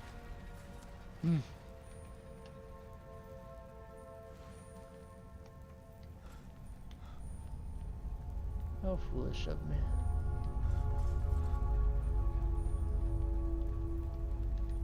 Did I get there from up here at least? I'm not gonna risk it. So not all 3 words. No more than 2 words.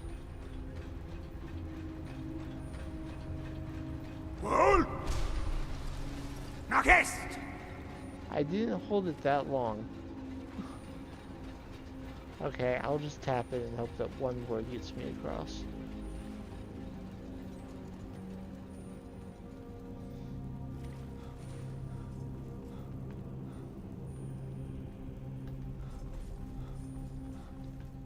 Keep trying.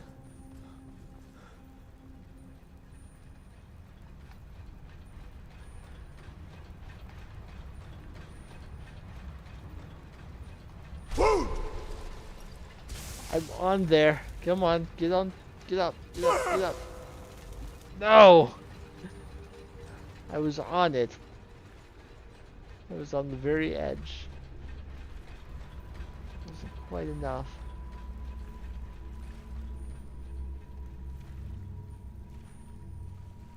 I was close enough to trigger an enemy to appear at least.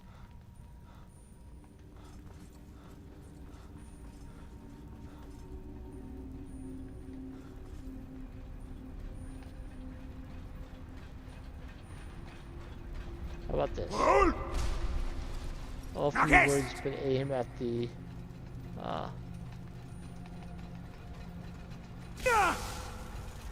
nope, it's not happening. I'm clipping up there because I've done everything I can think of. But as it won't let me use just 2 words, which I'm sure would land me perfectly on this platform.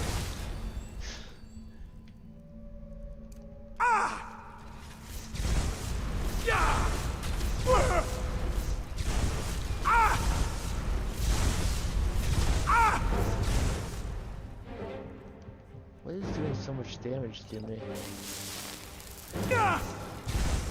It can't be the Spider Guardian. They're not that strong.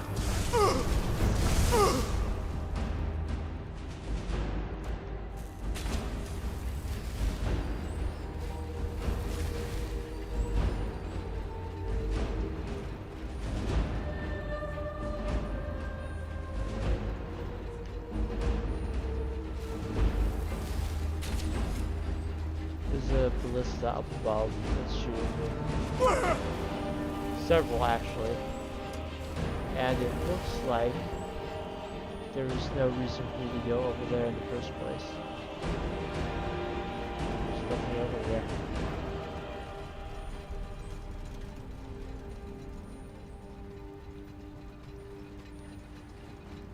Unless I want to try and forward sprint onto the next section of them. Over here. Wohl! Nach est!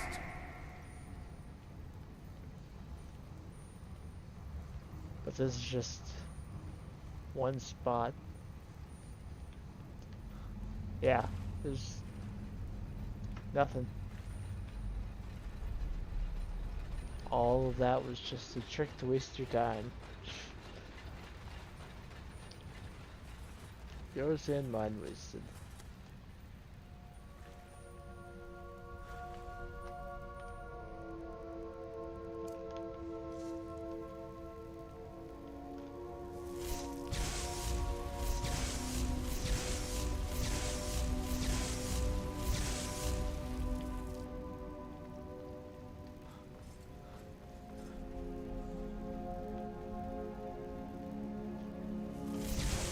And did a lot of damage to me when I'm upset about it.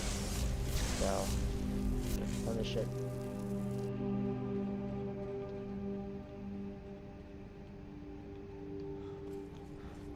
Okay, so I'm going to go to the corridor and hope that it leads me around to the upper areas of this floor.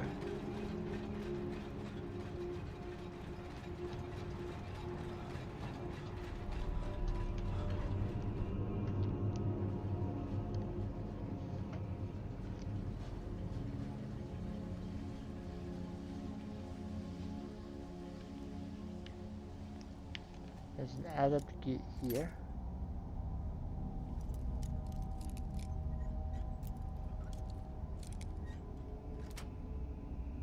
Or rather, a gate with an adept lock, to be precise. Looks like there's just dwarven metal on these shelves. The resonance gem is at the end, so don't worry about missing it. It does appear like if I had just gone through the corridor, I would have ended up where I was trying to get to anyway. There's a valve here, which I assume does something. Lever gives me the way I'm trying to go. There's another ballista master. Take it out with all possible haste.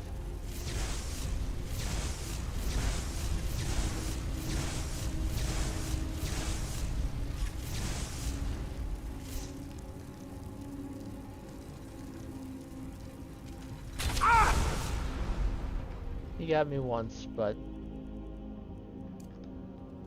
yeah, so I finished him off, so not too bad.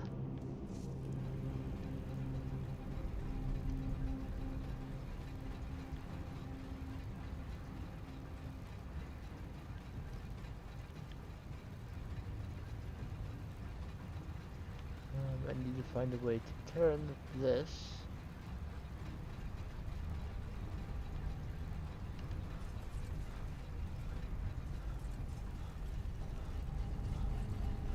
Maybe try that valve again.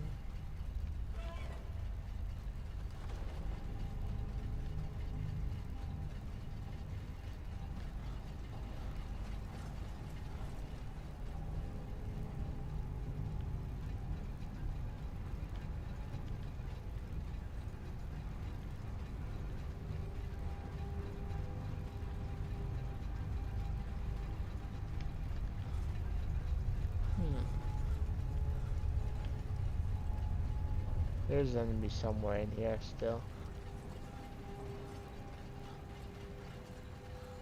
The only other thing I can use is a lever.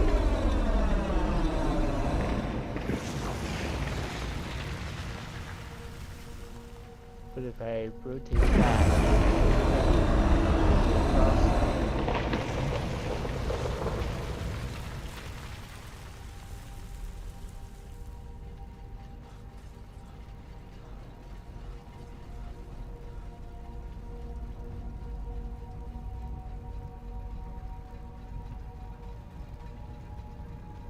could this be another lever or a valve or something that I'm missing?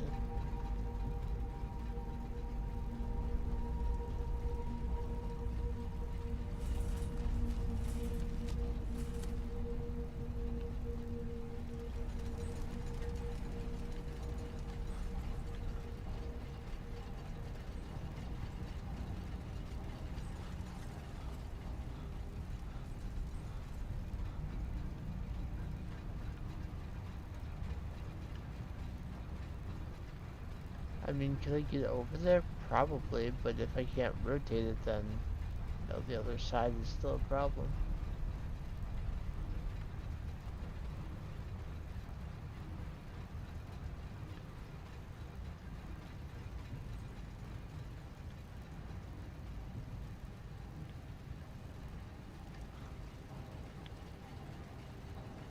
Or at least like a resonator or something. I'm not seeing anything. What am I missing?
This doesn't even make sense.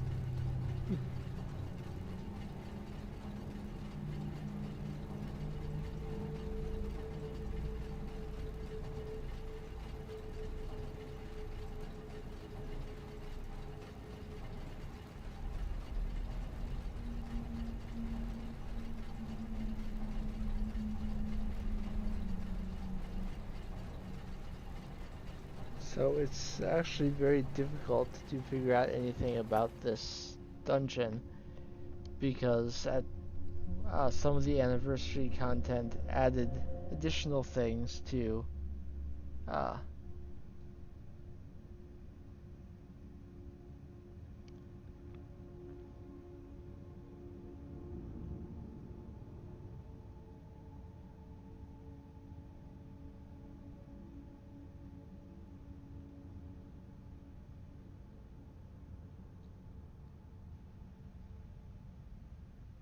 there's a lot about there's a lot added by anniversary content.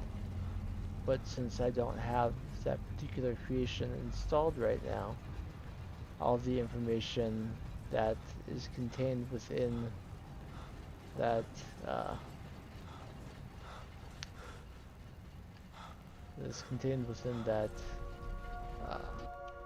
that's written there is useless to me.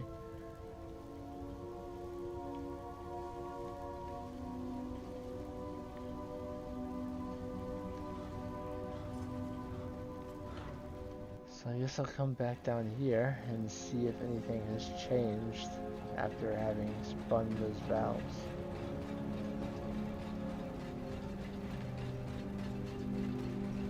But I don't know why it would be different now.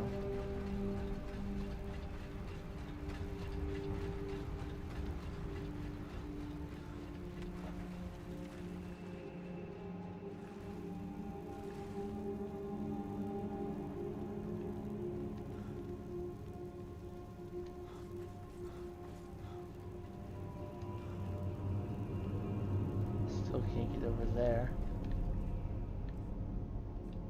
Wohl! Nach est!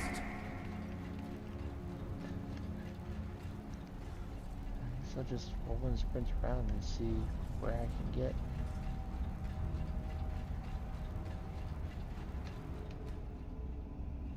Wohl! Nach est! So this is back over here.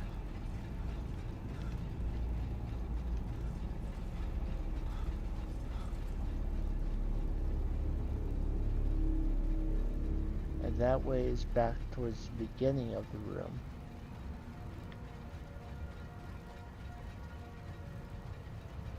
Right? I'm gonna hop down over here and see what's on this side. I completely missed this room before? I believe I did.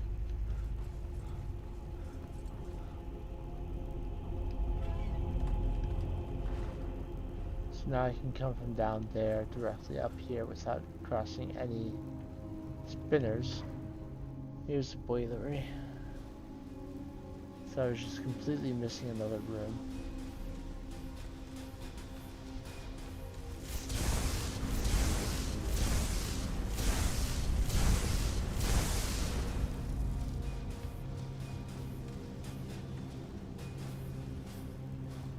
The entrance to this room is not something I can open.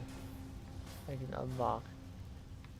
I need to find either another resonator to hit or a switch or something.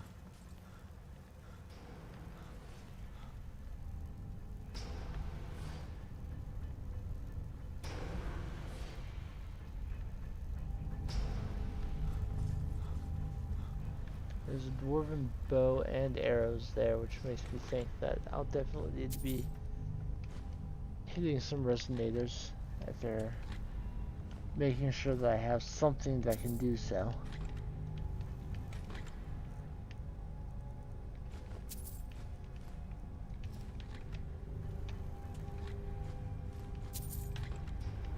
Hopefully we're back on track now. Here's another ballista master.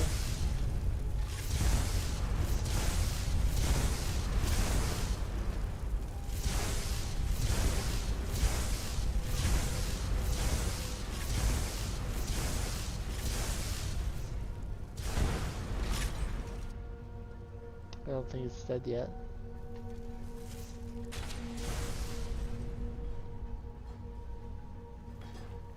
It fired an arrow at the moment of its death. It did not appear to damage me.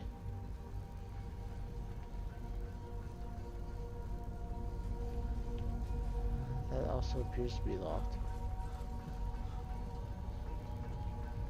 But there are a number of kinetic resonators up here that I probably need to hit in a certain order. And I assume this Ulin here has a journal. He does.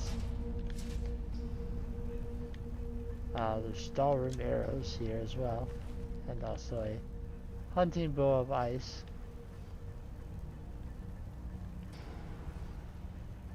So let's read his journal and see if we can figure this out. Ooh, in his journal.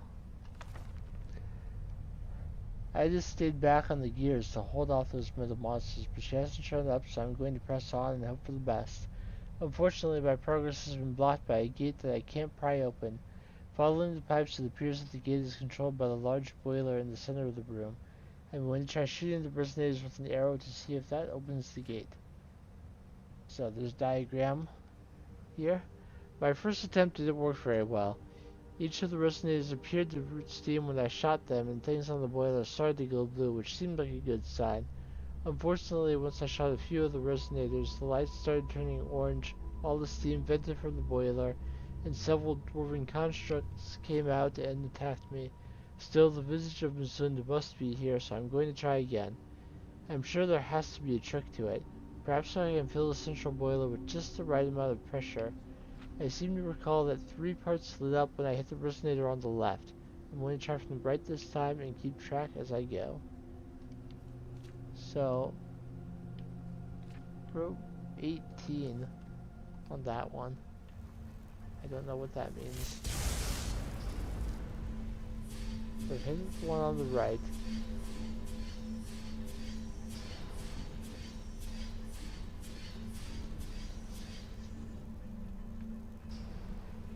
I guess it's the number that lights up.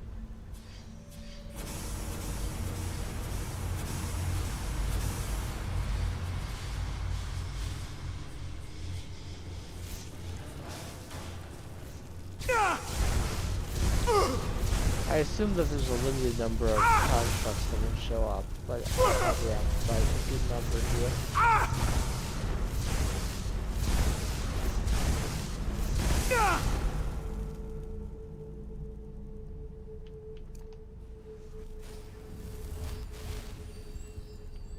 I wouldn't think that it's 100% trial and error. The second from the right does.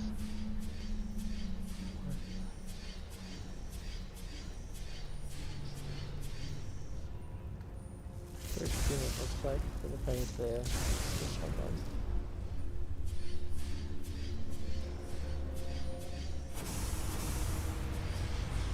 Okay, so.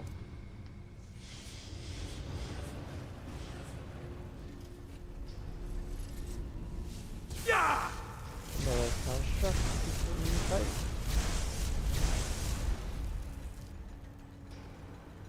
Actually, a Sphere Master appeared this time as well. A couple of them, in fact. Several enemies appeared.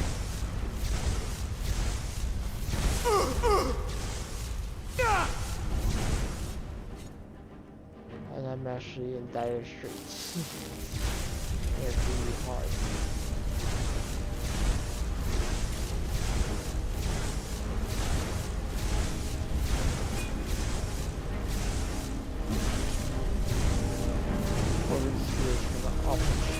Whoever bolts from the contraption on their arm, so they do have a ranged attack option that can keep them properly staggered.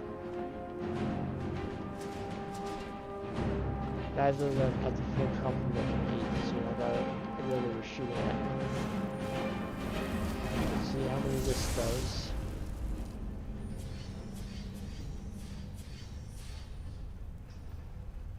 Does 6.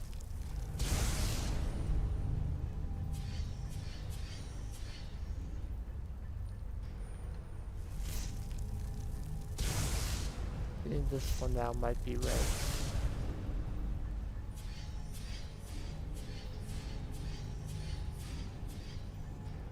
Now I'm off by 1. How many does this do?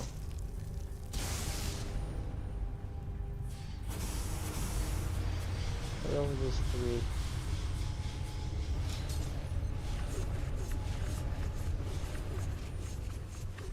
Spike trap this time.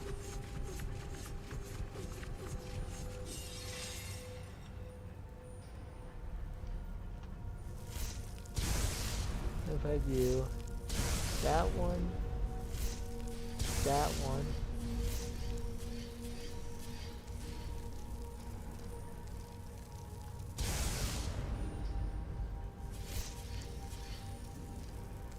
and that one.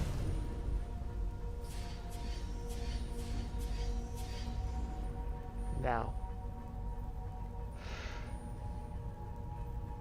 And who knows what's going to happen with the next one.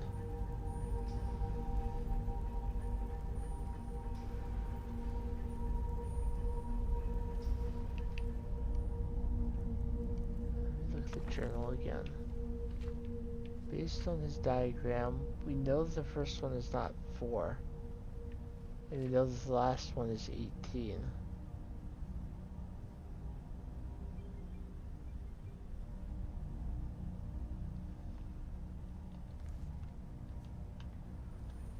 I'm going to actually leave the room and come back, because I know that what I have right now is not the correct solution.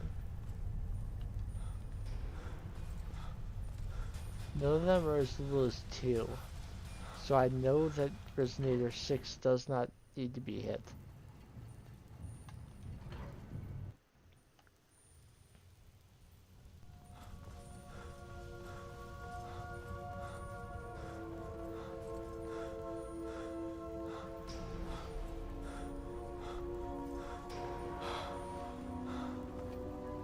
And the 6th one is just a mistake.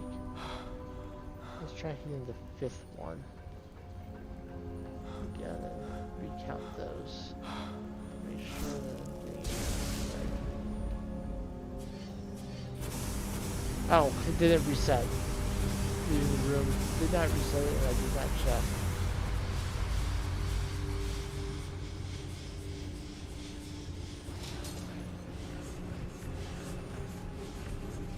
So you get 2 spike traps that time.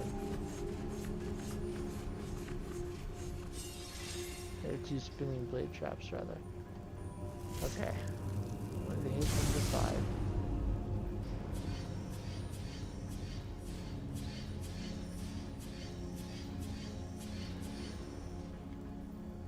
If that's 13, then 1 and 2.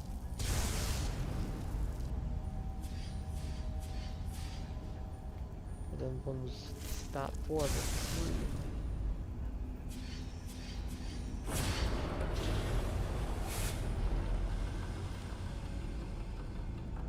Okay. So there were some hints in his journal, but we still had to look at it and figure it out. So now this door is unlocked, and I can move forward. There's a kinetic resonator here, which opens the quicker way back to the main room. But I imagine where I need to go now is back out into that large room at a higher level. This level will give me access to come around to more of these.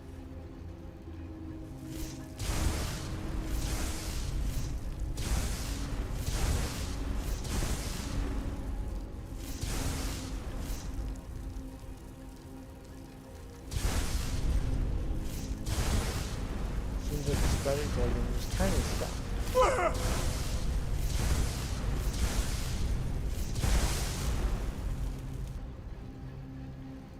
And I assume this one is just if you want to get back up on top.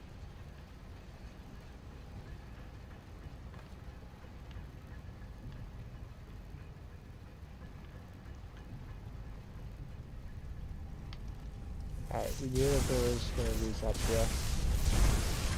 You can see it from down below. And you can see it stop from down below. We can actually see it. If I could have seen it, I would have killed it. And there's guarding a chest. Give me just a second here.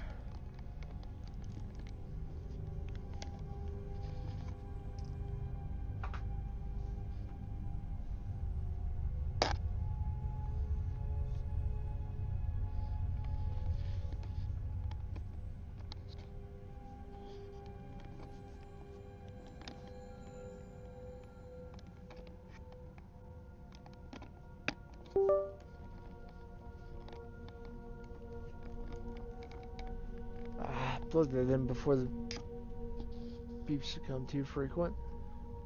Okay. So here's another kinetic resonator. Let's take that.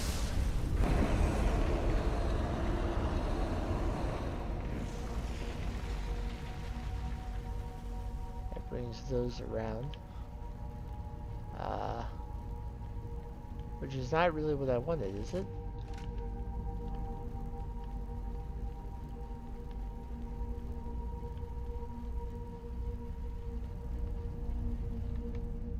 You know what? I have no idea.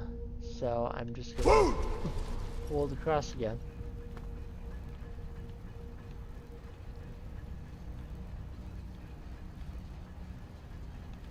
Now I guess I just had to up on these and it would take me around.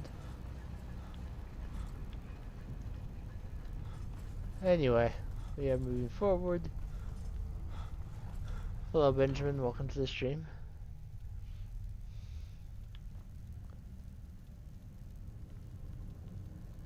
So, more small, like albino and oil spiders in this room. One could surmise based on the spider webs.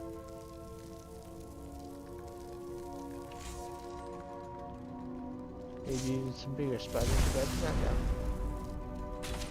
Oh, we got a ballista master up here at the very least. So let's start taking them down. It sounds like there's another one in here. So I will take them down as quickly as possible.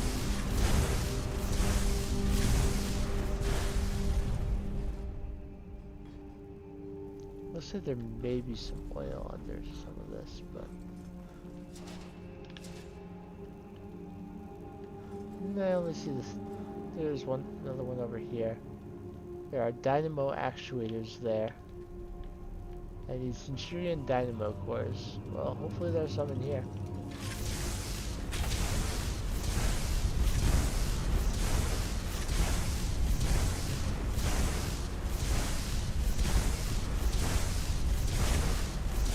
I didn't come here for a quest, so I told me I needed dynamo cores, because I certainly could have brought some. But somehow I feel like they must have. There must be some in here. It looks like you require 3. Now whether I have to fight the Centurion dynamos, that I'm not sure. Well, there's one there. And there's one there. So that's 2 cores I can get.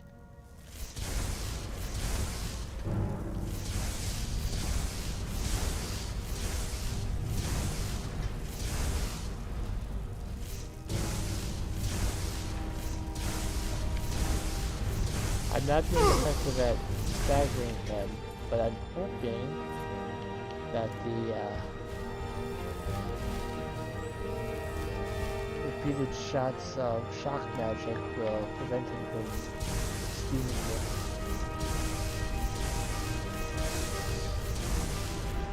I don't think he tried to use it there, but couldn't. Oh goodness. Alright, so that's one Dwarven Centurion master down. I'm gonna save in case this next part doesn't work as I hope it will. Let's go into destruction. And let's see Lightning Storm.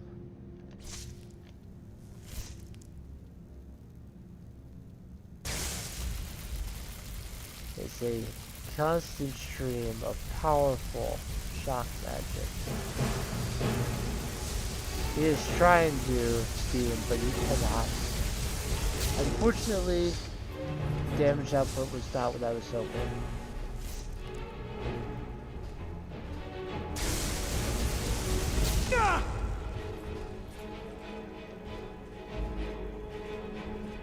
So let's get far away from him.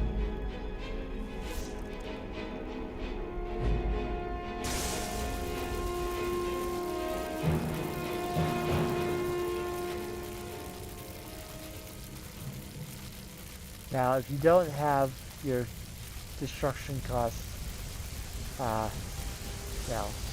at 0. You can't cast this for very long. Also worth noting, you can't move while you're casting it. Thankfully, I have to avoid death burn. So, I was able to avoid dying there. So, between those two Centurions, I found 2 dynamo cores, which is a start, but I need a 3rd.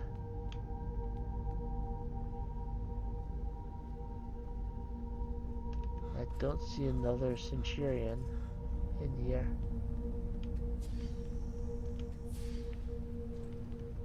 Oh, there's already a core in the 3rd one.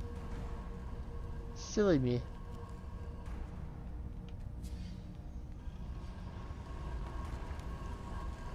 Well, in that case, we're all good.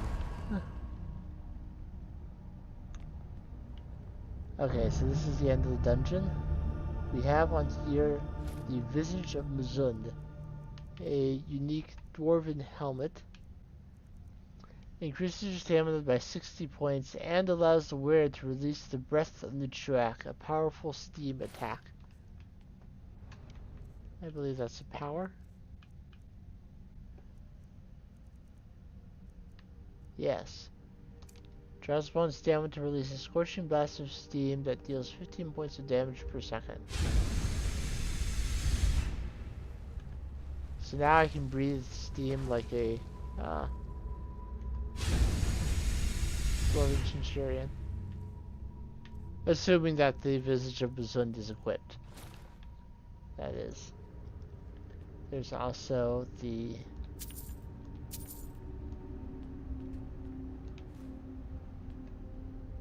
it disappeared. But I did see it. Did I pick it up? No. I saw the resonance gem. It was sitting on the plate.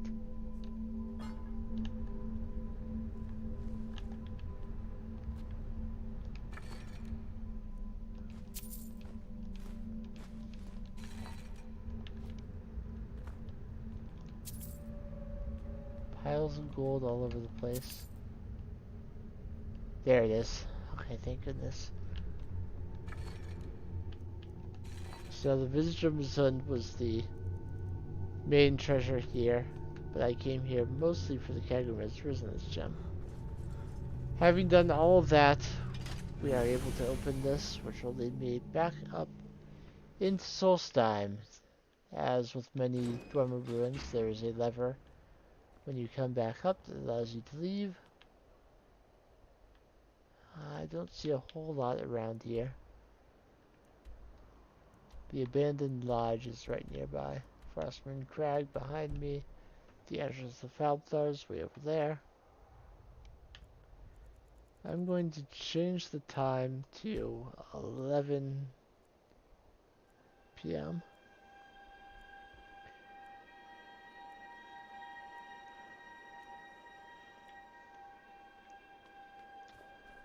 And we will come down here. We will summon Arvak. And you won't fast travel to the Ramshackle trading post, but I'll put a custom marker right near it and ride over there. And hopefully, it'll be past midnight when I get there. And we will be able to get my next item.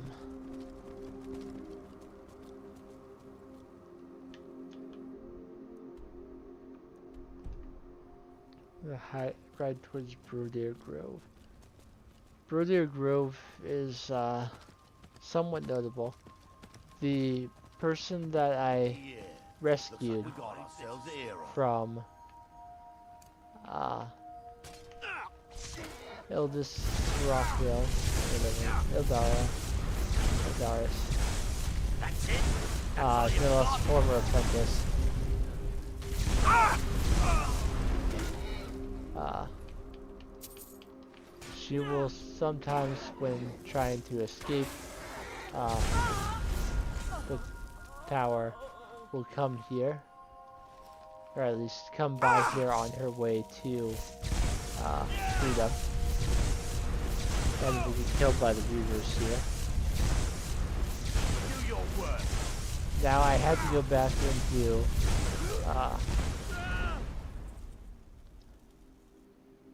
I had to go back at one point to High Point Tower to get the skull armor set, and I did not see her at the stone trap or the cave where I originally found her. Stormfang is a special weapon. So I'm wondering if she got killed here. It is often said that if you want to ensure her survival, the only way to do it is to actually escort her back to Raven Rock. Obviously, I did not escort her back to Raven Rock, so it's likely that she died on the way. Either in High Point Tower and her body despawned, or somewhere between here and there. She doesn't have any reward for you or additional quests or anything, but it would be nice to know whether she survived. Despite her insistence that she would get a boat and never be seen again, though, if she does make it, she just stays in the retching nets forever. So, when I have a moment, I can go over there. There's a scroll of Firestorm, but I know the actual spell now. It is 11:53, having taken this detour.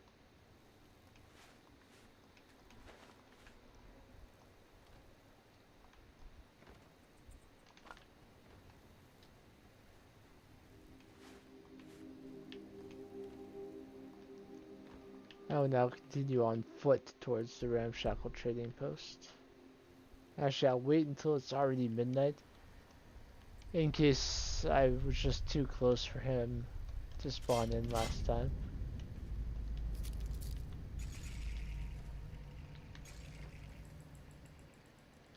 Raw beef, salmon.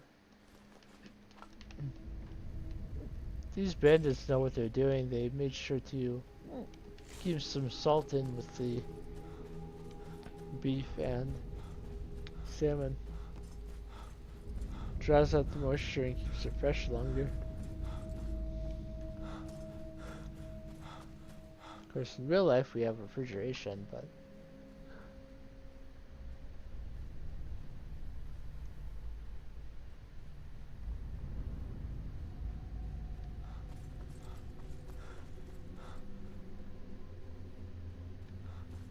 okay, here's our second check of the ramshackle trading post. The guy is here this time. What do you got for sale? Take a look. He does not have it. Who are you? Oh my. Who are you? Buy something. Keep moving. Where do you get your goods? Sometimes things fall off the back of a car. I find them, clean them up, and resell them. Take a look. So, he should have a specific bow for me, but all he has right now is an ebony bow. He does have some nice ingredients. Got some recipes on him. Soul gems. Until next time. So, that bow that he currently has equipped is what I want.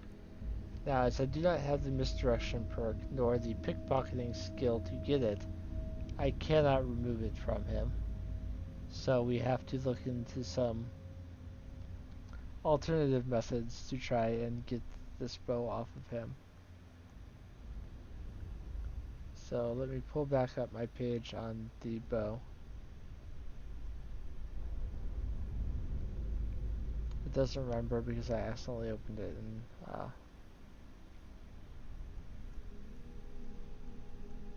private browsing. So, glass bow of the Stag Prince.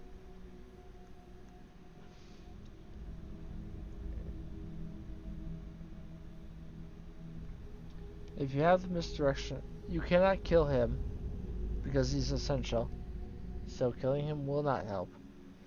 If you have the misdirection perk, you can pickpocket it from him.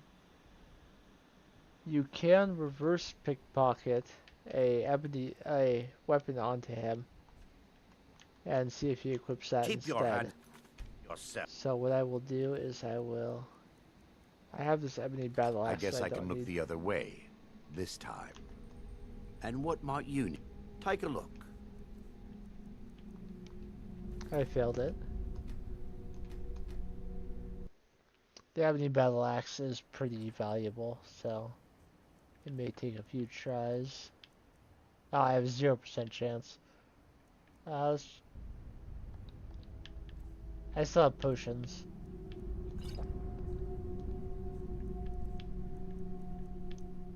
It's still a 0% chance to place. I guess I can look the...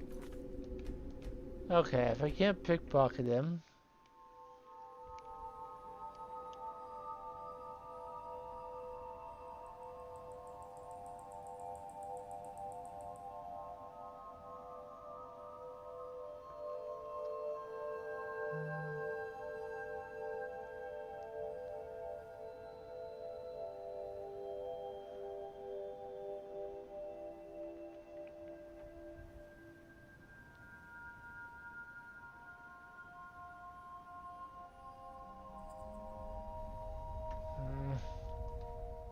I'm trying to figure out how I could get him to Keep... And what might you need? make a quick save and hit him. Never should have come here. Mm-hmm. And then I'm going to bend will to calm him down.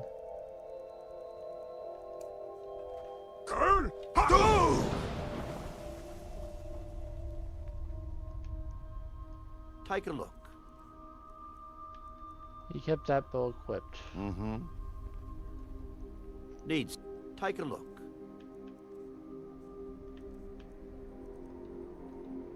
Safe travels. And what might you need? There is another option. Yes.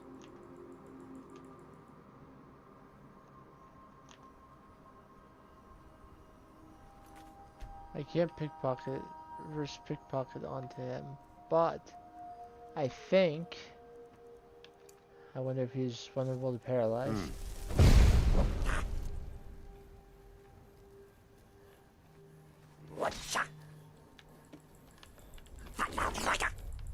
I can't interact with him right now. Safe travels.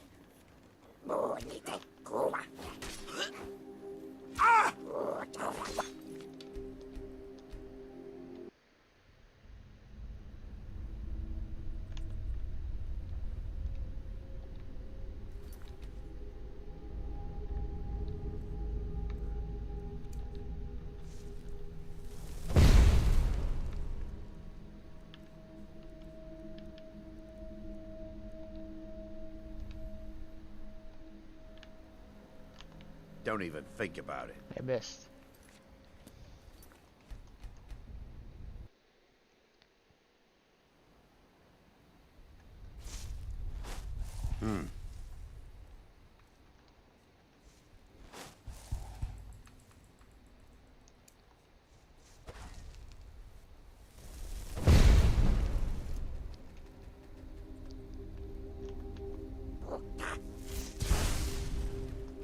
Okay.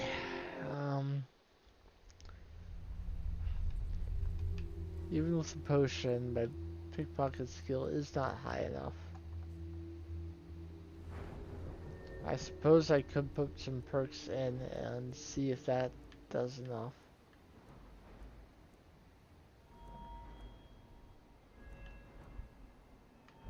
But even if I do, there's no guarantee that I can do enough. Misdirection would require 70. I guess. Make sure that I've saved, so that if even the perks don't help.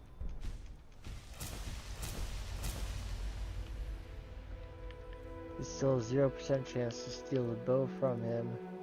0% chance to place. 0% chance to place. If I add the potion, 0%, 0%, and 0%.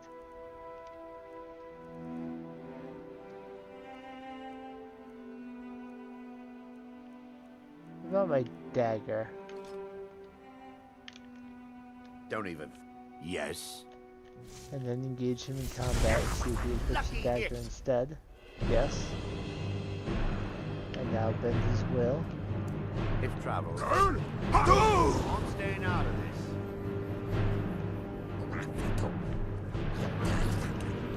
Lee, take a look. And I can get the glass bow of his stagbrains. Wheeler receives an increasingly powerful blessing for every 20 animals killed by the bow. So, it's not technically an enchantment. It's not something you can disenchant it from. Apart from that, it's identical to a regular glass bow. So, for every 20 animals you kill, you get 5 extra health and stamina. It maxes out at 25 points, so once you've killed 80 animals, it doesn't get any stronger than that. It's not super crazy, but it is one of the hardest weapons in the entire game to get, because he doesn't like to. He likes to equip it instead of selling it. So I had to go up my dagger to get it. Actually, let me reload to before that, because I put all of those perks into pickpocket, and I'd rather not.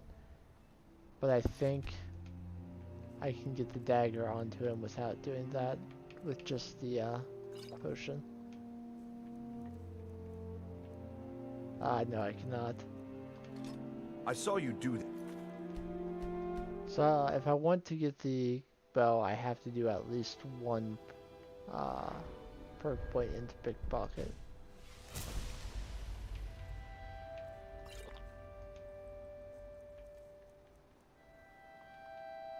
Looks like at least 2 points.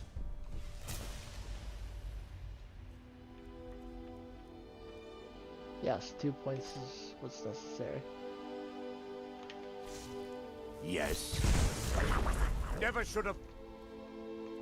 Using perk points on Gods, another fight. Take a look. using perk points just for the purpose of showing you a weapon that's hard to get. Until next time. So he now has a very powerful dragon bone dagger. So I definitely never want to fight him. And I can always just make another dagger, so it's not a big deal.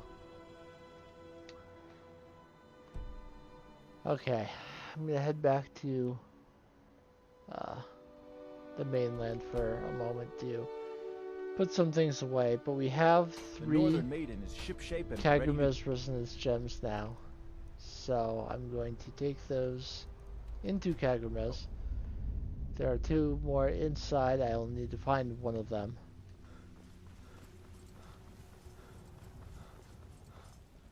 What is even in Kagura's? I don't think there's actually really anything too exciting there.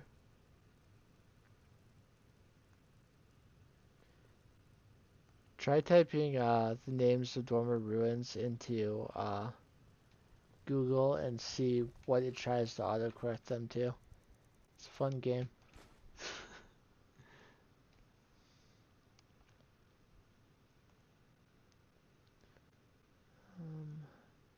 I let that sit there for a while, but let's delete that comment.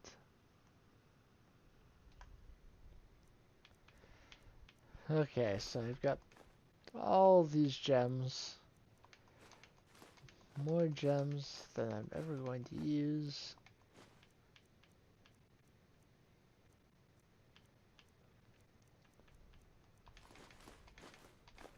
I'm looking forward to finishing the DLC even more now because in addition to getting any Dragon Souls that Merrick has stolen back, it also gives me a chance to get some extra perks, which I would kind of like now.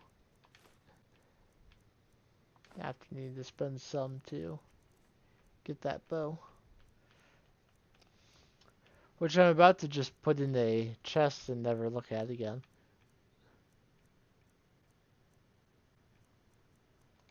I don't need those, I don't need that, take that.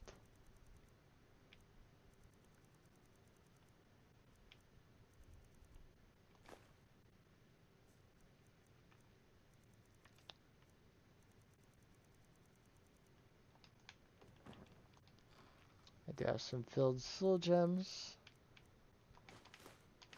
Put those away.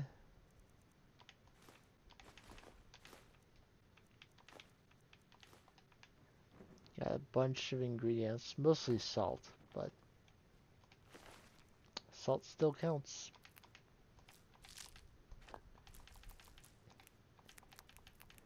Even if each one only weighs 0.2, when you have hundreds of them. I should also take care of all the books I've been getting in Apocrypha. Advances in lockpicking.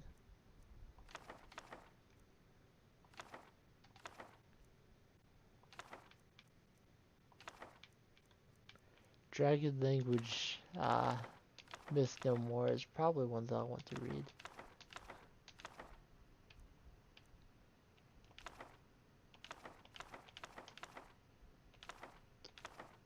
I know I've read several of these.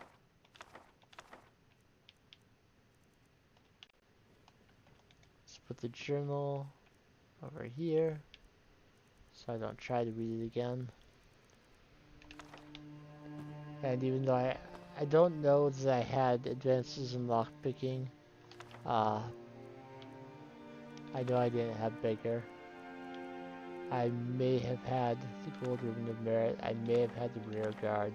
I don't know. Those skills are already at 100, so I didn't get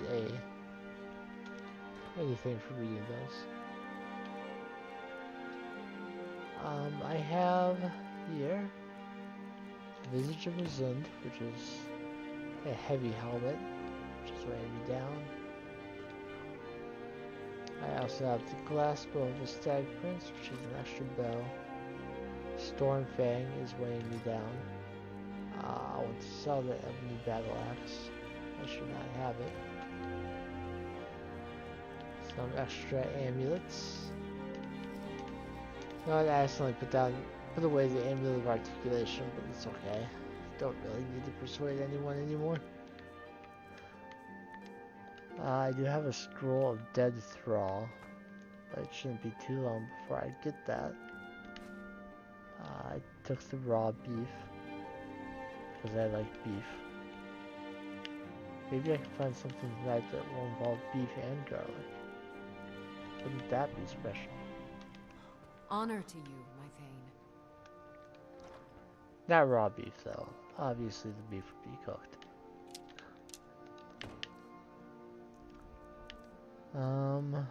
There's a solid Dwemer metal, which is weighing me down a bit, plus some other Dwemer bits. There's the Ebony Battle Axe, which weighs a heck of a lot. So if I get those things off of me, that should be a reasonable amount of carry weight.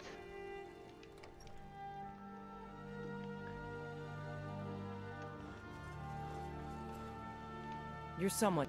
Take a look. So I take the Ebony Battle Axe, even though it's so much. And I know you buy some pieces of Dwemer metal. Don't forget to check inside the shop if you need anything. I'll turn this one into ingots. Never know when I'm gonna need to make more dwarven stuff. I can get down to like 270 or below, that's usually good enough.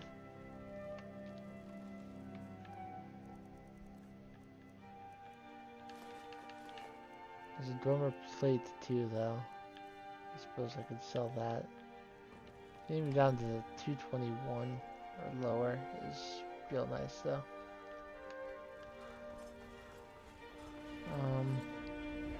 So Kegramus is a clearable dungeon. It never respawns. Let me know if you see anything you like. Ah, yes. Okay, I remember what's Everything. in Kegramus Trinkets, now. odds and ends. Yes, we that do sort want of to go thing. there for some goodies, Do come back. including what is possibly the best bow in the I'm all entire ears. game. Assuming that you haven't gone crazy in terms of enchanting one. Enchanting and smithing one. I'm going to sell the...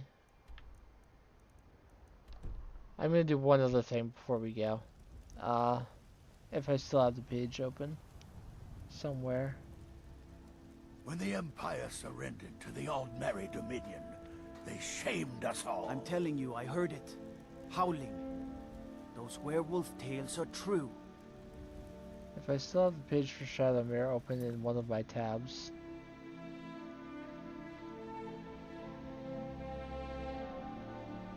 I have a where is Shadowmere? One.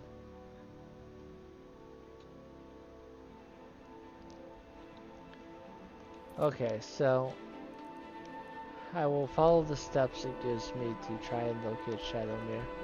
The first one is, of course, to go to the Dark Willow Sanctuary and check the pool. If Shadowmere does not appear to be there, then try it.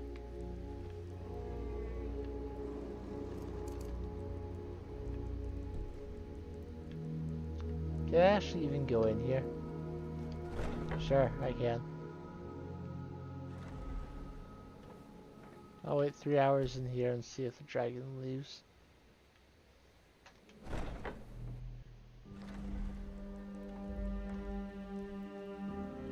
Okay, so Shadowmere is not at the pond. Try waiting 24 hours.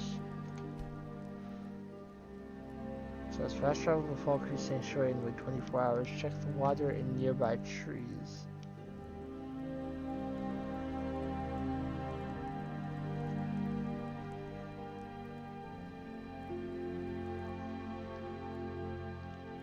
So I will do that and then use Detect Life and see if I can find if there's anything nearby, which could include Shadowmere.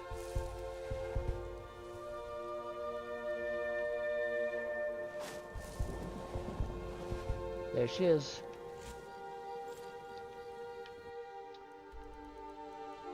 Okay, I'm just going to go to like a random... Oh, I'm falling or jumping apparently right now.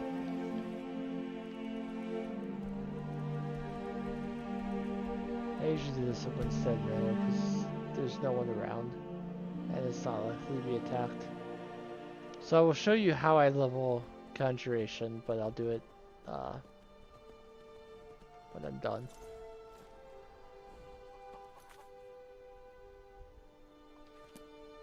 So I find Shadowmere somewhere, and I just cast Soul Trap over and over. Sometimes I have full Magicka, sometimes I don't.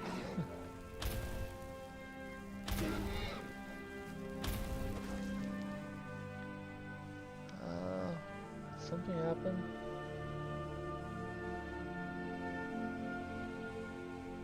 No, I got a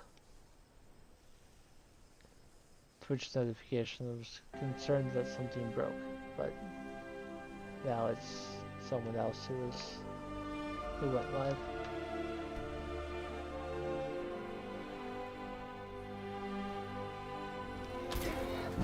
So yes, your conjuration will go up if you do it this way. It won't work on, something that's already dead. But an immortal horse, it doesn't work on like the unicorn or the reindeer because they're truly immortal. Shadowmere is not immortal and can be killed. So, soul trapping her does work. Just to prove it. Because not everyone believes me when I say this. But if you...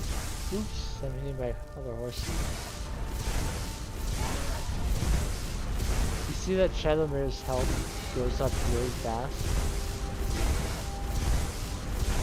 But if you have necessary perks in destruction, it doesn't seem like I'm going to be affected today. So while using expert level spells, I have accidentally killed Shadowmere before. Doesn't look like I can do it right now. Oh, I know. Why? Because I usually don't have the difficulty that high. Yeah, so you have the difficulty lower. Proof of concept.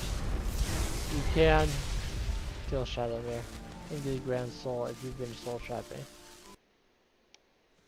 But obviously I don't want to actually kill Shadowmere. So.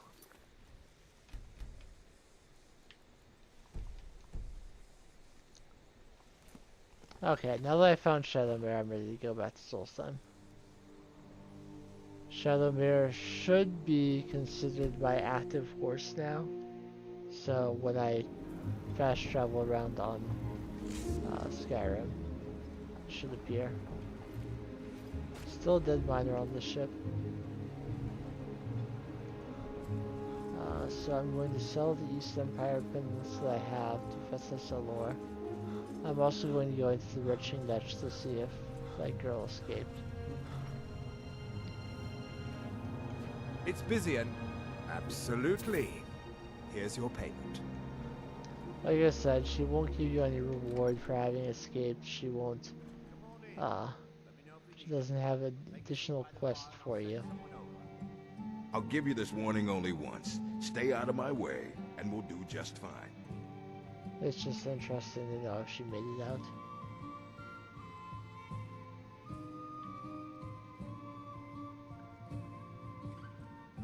I don't even know if she like stays in a room or if she just sits in a chair at all times. If she's supposed to be sitting in a chair, she's not doing so right now. If she's supposed to be in this room, she's not. If she's supposed to be in this room, she's not. I assume the locked door is where the ledger is kept. I can just sleep in one of these beds. Maybe that's why he doesn't have a dialogue option for renting a room, because I can just go in there and sleep anyway. I assume the business ledger for the Retching Netch is in this room, and that's why it's locked. Or it's considered to be his room.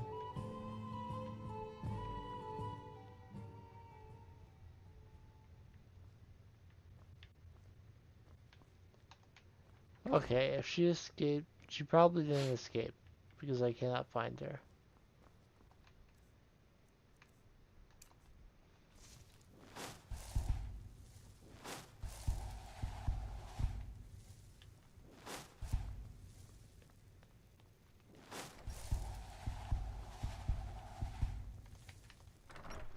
But it's okay. If you find yourself in the ash wastes, keep your eyes to the ground. I work for Mokul. You got a problem? You talking to Spring up. While I'm here in Raven The Rock, mines are open and the shop is busy again. Thank I'll you. talk to You've been a good... Valerie. I've always had... However, I've seen this... Blades, helmets, Yes. pretty much anything to suit your needs. Dread, chills, souls, Stunning, sanctified, but no chaos. Bring your... I can disenchant the champion's cudgel to get the chaos enchantment, but I'd really rather not. A manifestation of Hermaeus Mora. That book Storm was reading. Whatever that was. Oh, I I trust can't. you will make it pay for what it I have to Was a good man. finish this before I Go. can. Let us mourn him in our own way. Okay, so I can't do that right now.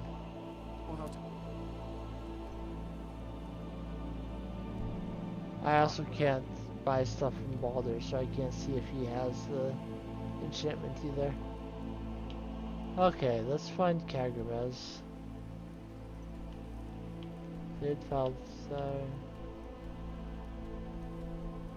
I'm pretty sure I went by Kagramez at some point.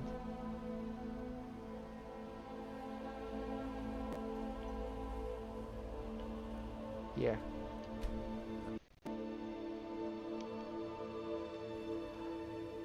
Multiple rubber ruins in one stream.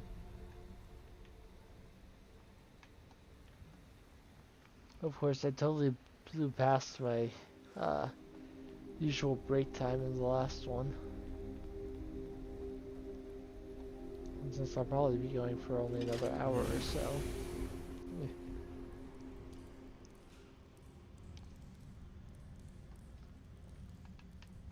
Okay. There's a dwarven spider right here.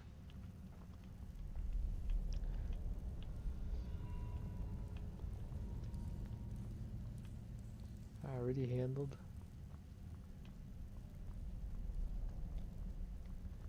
I believe the first thing I can get here you actually get fairly early. And then of course the bow is at the end.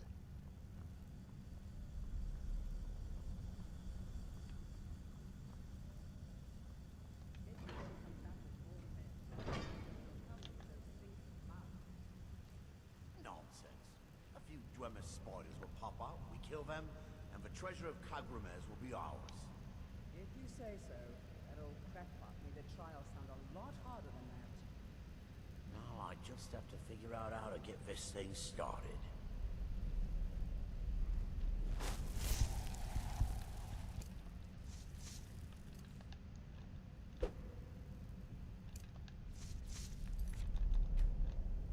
Stop.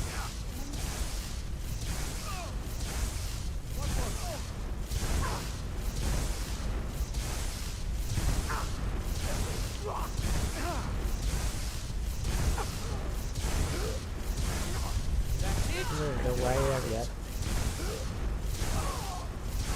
You'll have to do better than that. Oh, my associates have shown up. Alright, let's go get some reavers to assist us.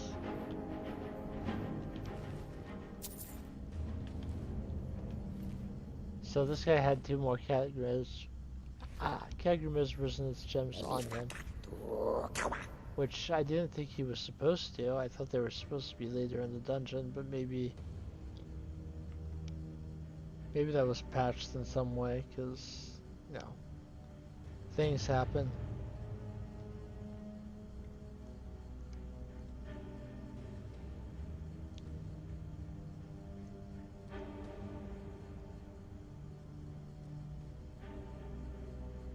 Oh, it's the guy that I just met,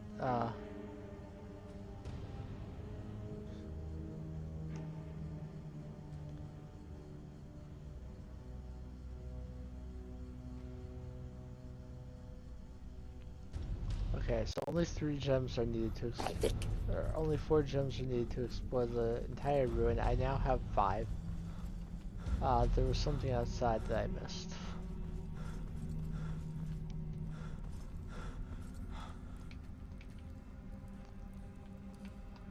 I found the guy's notes, but I did not find the guy who made the notes. There will be a tent out here that he formerly inhabited. Here's a knapsack. Book.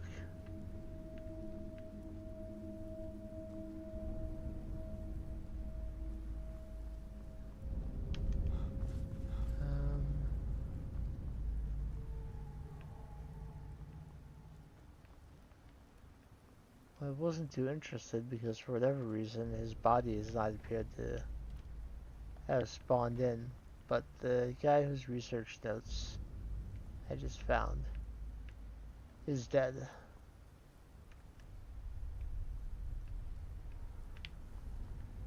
And as far as I'm aware, his body's supposed to be in that tent.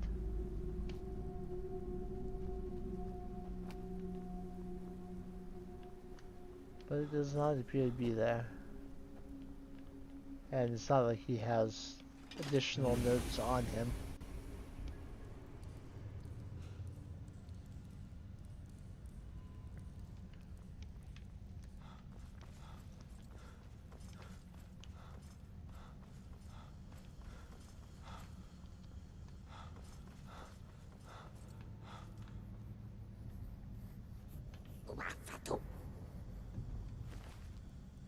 Alright, so let's read the notes on Kagramez and see what we're getting ourselves into here.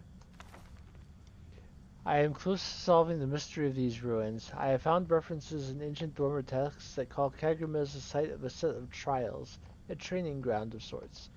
This is thus far unprecedented in my research. This could explain why that gate is so unmovable. The proper trial has not been completed. It is possible nobody has opened this gate since the days of the Dwemer. What treasures of the ancient world lie in wait behind these doors? The pattern on the gate seems to hold the solution to unlocking it. It bears resemblance to the console in the center of the chamber. But what does it mean? There are 9 holes that I assume are to be filled, but with what? If only I had the means to fund more expeditions to the other Dwemer ruins of Solstheim, they surely hold the keys to opening the locked gate. Even if I had the means to start the trials, I surely have not the means to complete them. I can't wait for more funding. I am going to have to recruit those who will act on the promise of treasure alone. Surely there are those excited about this find as I am. So, I can exchange the resonance gems here.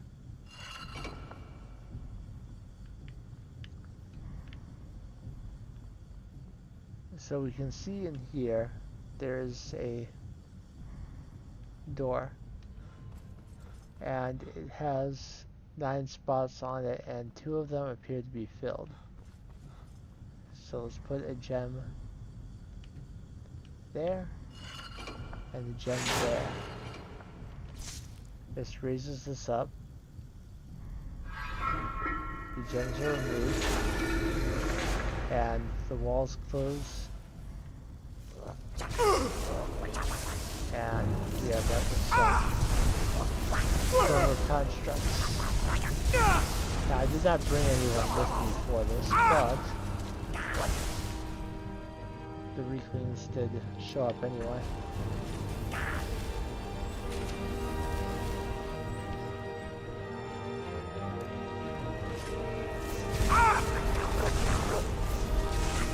As usual, the spider guardians themselves are not a big deal, but there are stronger enemies in this one.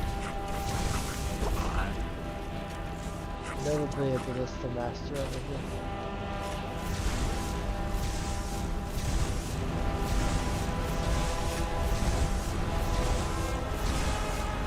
That's more than one. I'll try and keep the other one. I'll try and keep something between me and the other one. Yeah, I can do that.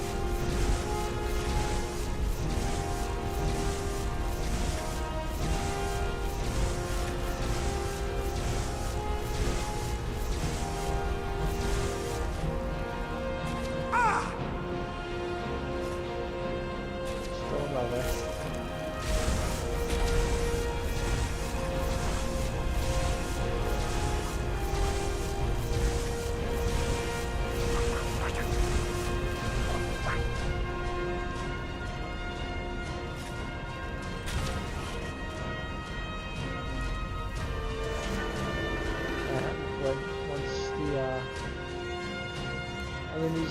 making it defeated. We can exchange resonance gems again, and the walls reopen. So the first section can now be explored.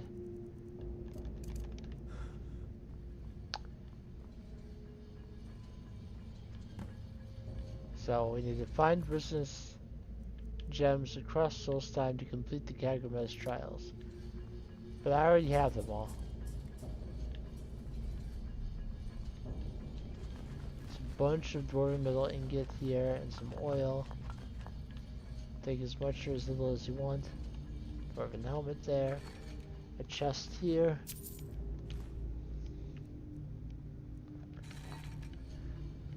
And that's already not bad. There's a lever here. And here we have a steadfast dwarven spider. You seem friendly. You should follow me. We can get a steadfast dwarven spider or a steadfast dwarven sphere. We got the spider here. But if it's defeated, I can come back here and get another one. So top, middle, and bottom right.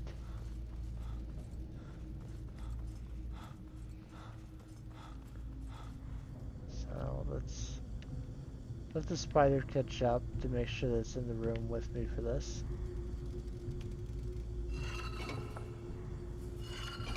And now placing those three.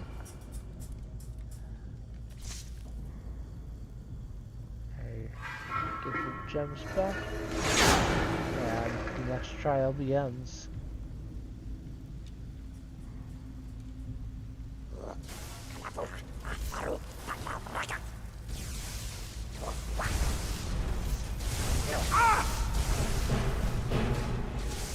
So we not only have more constructs to fight, we also have spinning fire traps. Also, this is a tempered sphere, so built to, resist things.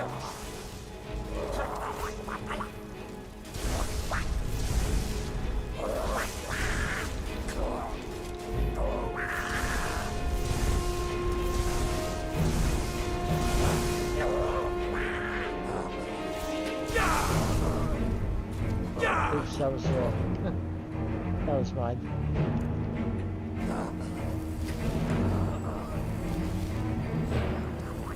Alright. I got my health back, which means I can focus on the spear now. Oops. Okay, I killed a weakling.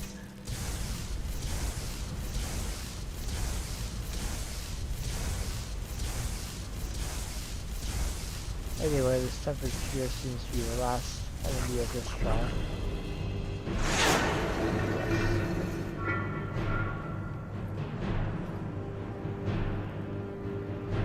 So one weakling died, but it appears that I still have one left with me.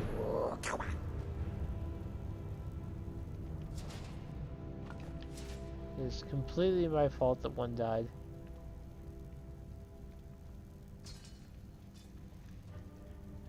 In fact, I feel bad about it. Come on back, little buddy.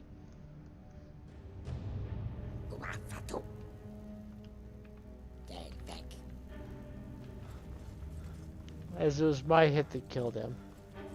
Alright, now we can go a little further. So since I lost the spider.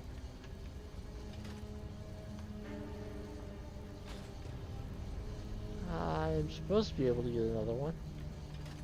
Maybe there's a time that you have to wait.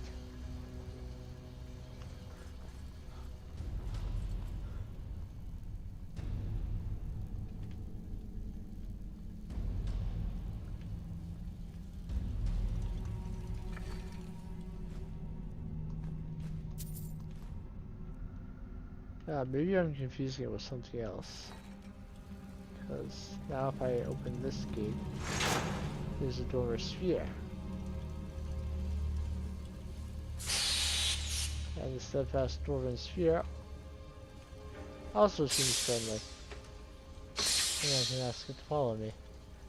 So now we have a diagonal from left to right and the bottom left spot as well. So now we go all the way back to the first room.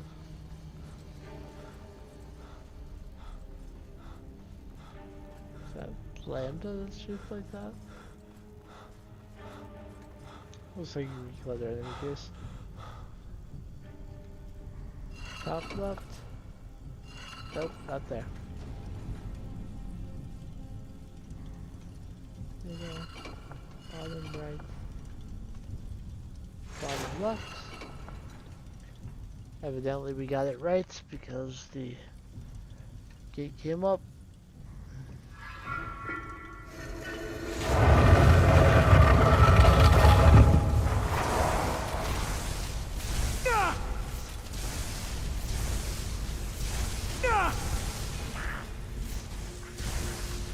That's fine.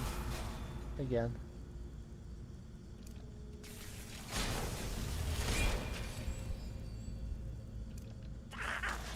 Oh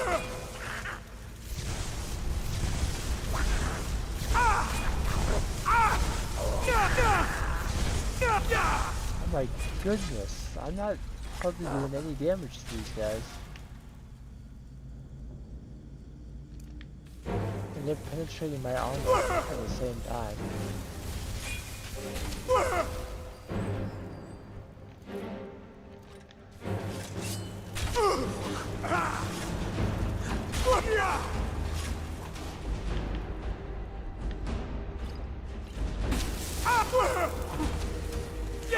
I'm trying to heal, not put up a shield.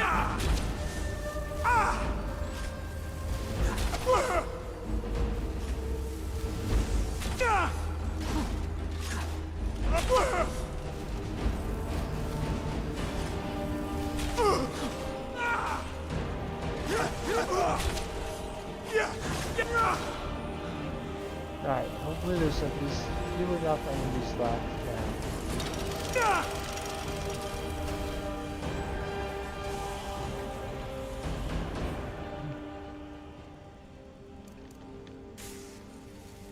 As long as this guy now, then I'm fine.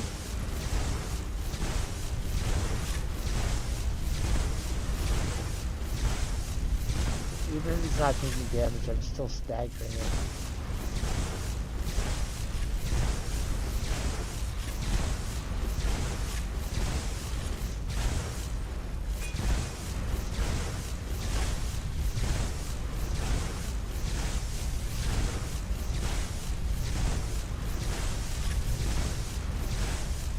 Steadfast spear that's too much in fighting than either that.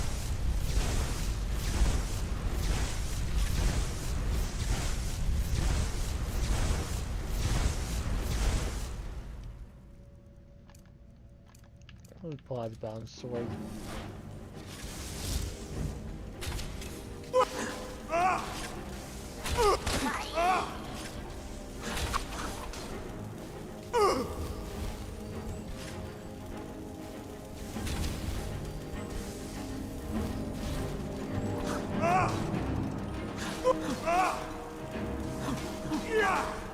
So the water's electrified. Things dying. Including this one dying again.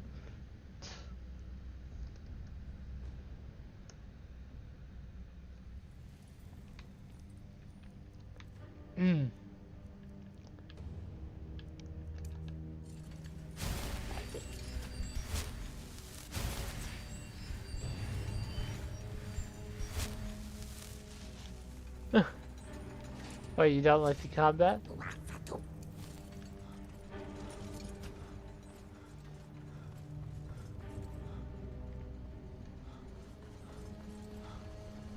Or is it specifically Kagamos that you're not a fan of?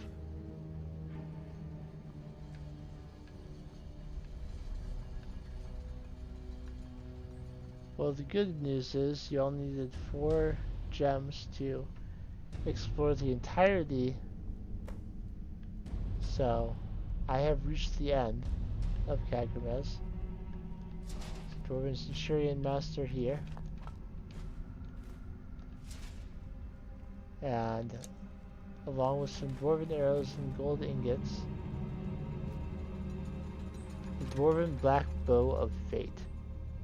If you don't make your own weapons, this is what you want. 50% chance for each attribute to absorb 25 points of health, stamina, and or magicka. And or. It can do 25 points of all three stats.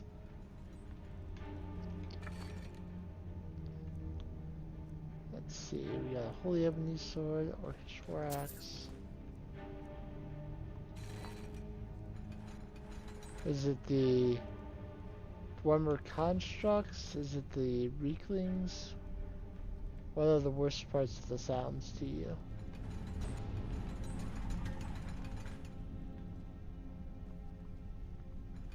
Because as far as I'm aware, this is the last Dwarven Ruin I'll be in for the remainder of the playthrough. So if it's the Dwemer sounds that bother you, we are basically done with that. I can sit in the stone chair and look upon my kingdom. I assume in ancient times, a Dwemer sat there and observed those who attempted the trials.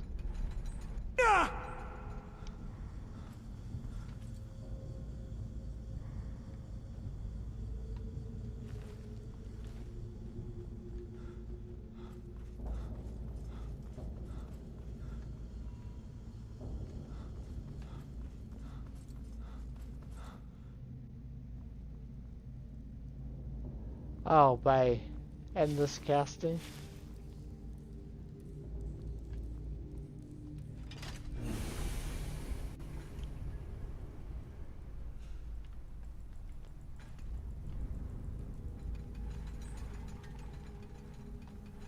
I'll try to use, I'll try to mix back in my one-handed in archery, so I'm not just casting magic over and over again.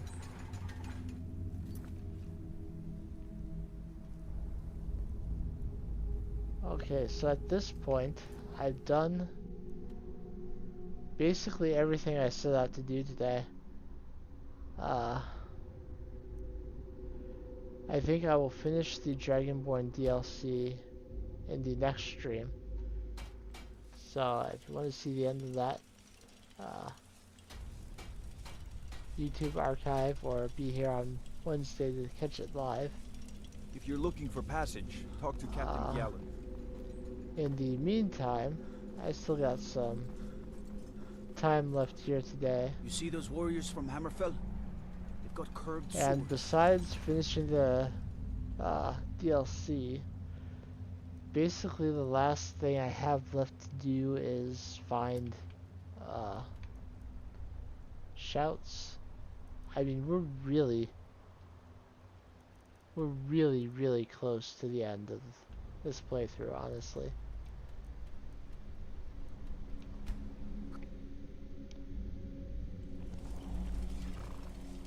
There's not a lot left for me to do.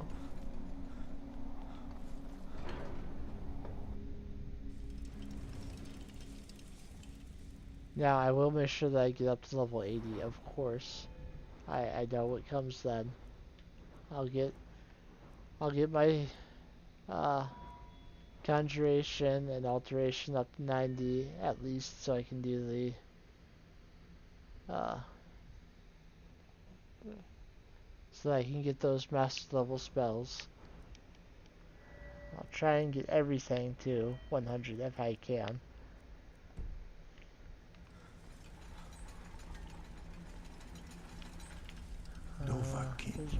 Here's our gear. We have felt the whisper of a word. Lost Valley Readout has a Give me word. your map and I will show you where its echo can be found.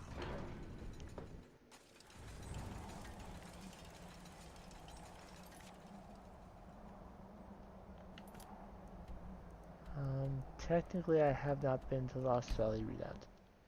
I've been to Hendraheim. I own Hendraheim. The companions tried to get me to come here and intimidate the person who was here. Of course I couldn't do it, but... Oh right, Lost Valley Readout. I know all about this place. I was trying to think of when to come here. Because I knew I hadn't yet. Alright, so this is all Forsworn. I will take a shield and a sword. We'll explore this place, sword and blade. First you, then all of the reach.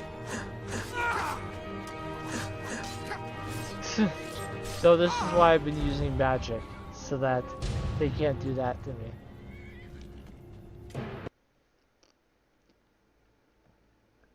Because the impact perk makes it so broken. But I will compensate by trying to use archery. I do have the power shot perk, so I get some help with that.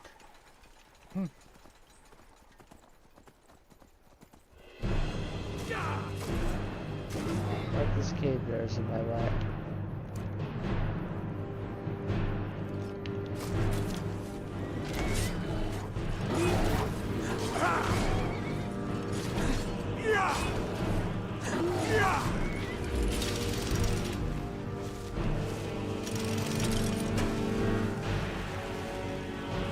It is pretty cool to have a rubber construct riding along with you. Okay. I'll try not to let Shadowmere fall the whole way all at once. I'll pull out my bow. I know those mostly Forsworn warlords.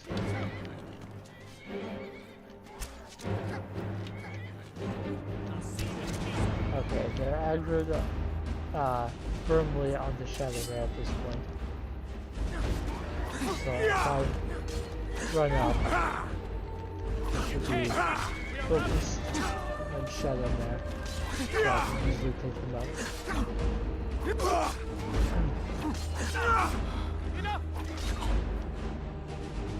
Thanks for being the best tank ever, Shadowmere.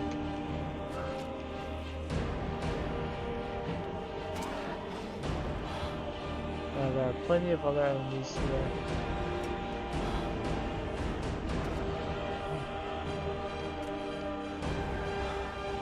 There's actually an entire other area here. It's not just Lost Valley and Death. This pond matters.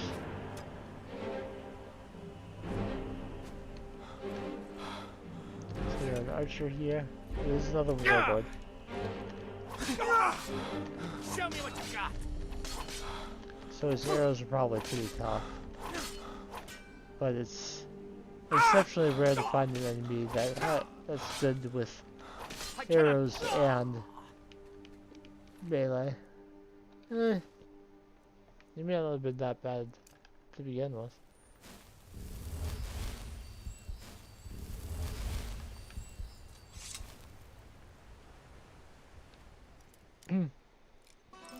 So we appear to be good, but there are a pair of hag ravens still waiting for me. I'll try and unlock this.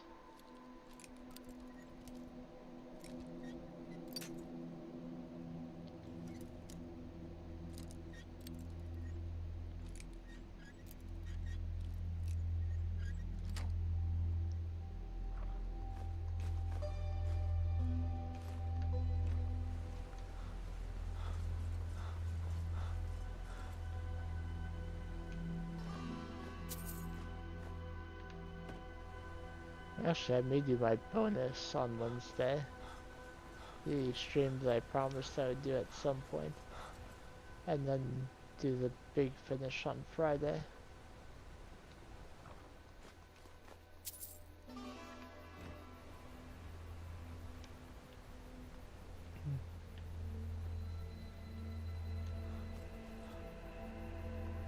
Okay, so Shadowmere went off somewhere and I don't know where the sphere is.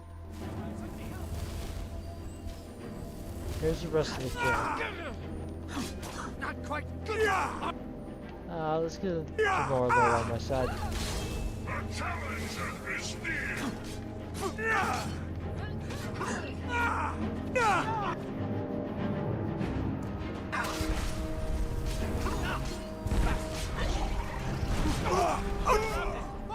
What the hell is going on? Someone was throwing big spells at me.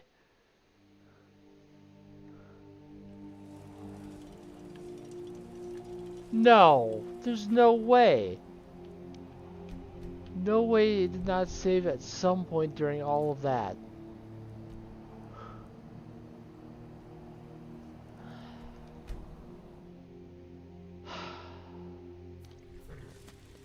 Yeah, turning it down is the only logical solution at that point. There's no reason to do all of that at the same difficulty again.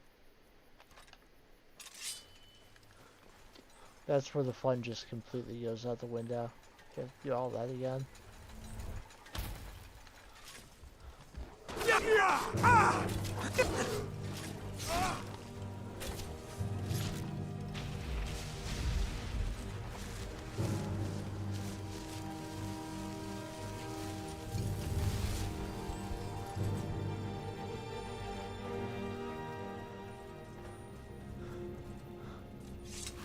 It wasn't even confidence. I opened the menu. It's supposed to save every 5 minutes if you open a menu.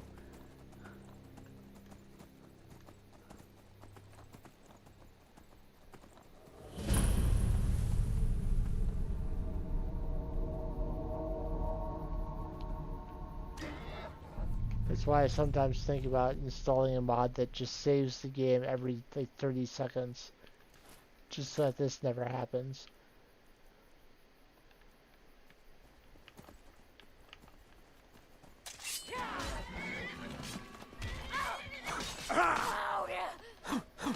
It's...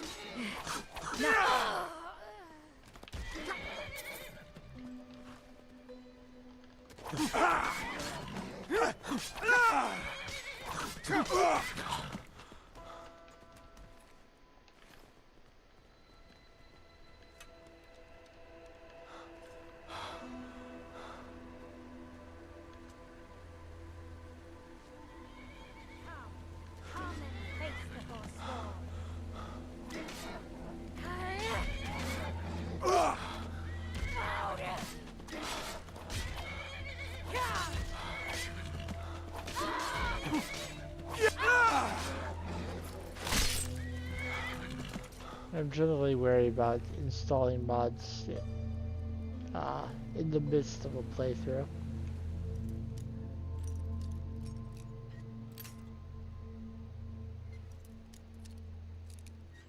A mod that directly interacts with your save files is probably not a good one to install while you have an active playthrough going.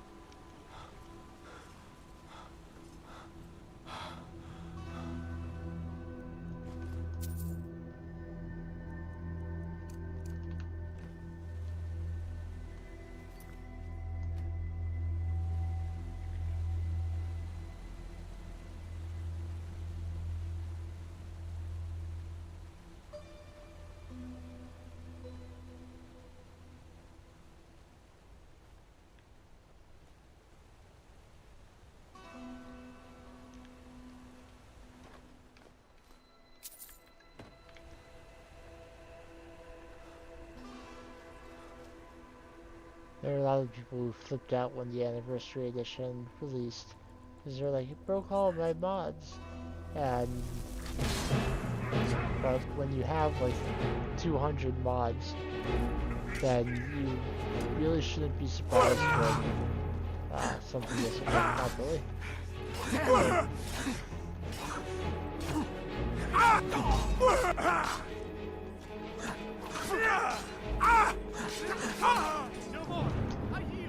Okay, so I conjured the Jamora Lord, but he didn't show up. I have no idea where he was. But that time I had just saved, so we're good. But to make sure that I don't die a third time, I'm actually going to ride Shadowmere over here. So that I have at least some assistance regardless. Just to run through the tripwire and go past the skull. I'm going to conjure the Jamor Lord as well and hope that he actually spawns him this time. Okay, Jamor Lord and Shadowmere. Between the three of us, at least until the sphere shows up, should be able to kill everyone. But the spells are still coming.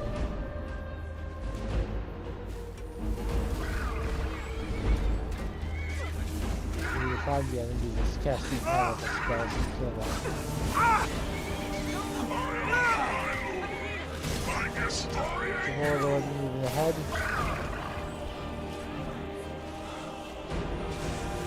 There's actually a storm action over there. So one of these people is a beast capable of producing a potent storm action.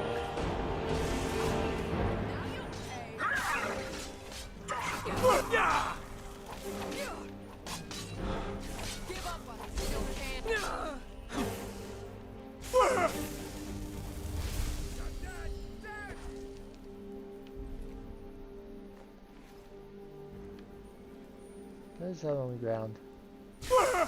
That's something I can pick up.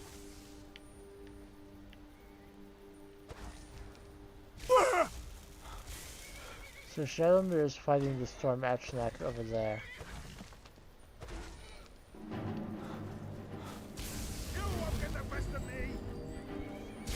Meanwhile, I think this Briarheart is probably the one casting everything. You know what? I haven't lived the last word of Solitaire.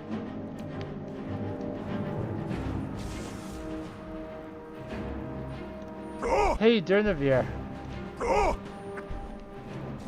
Durnavir? Have kept you side of the bargain. Now let me fulfill mine. Feel the last word of soul tearing within yourself. Soul. The unlife that results when a soul is imprisoned in dead flame.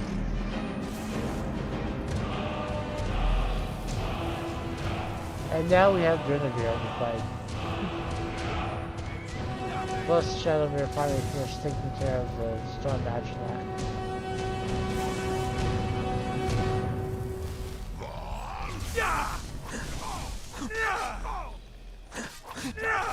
Death is highly overrated!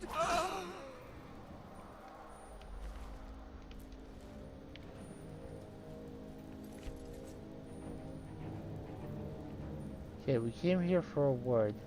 It is not in an interior location. It's out here. Freely accessible. We just need to get up there.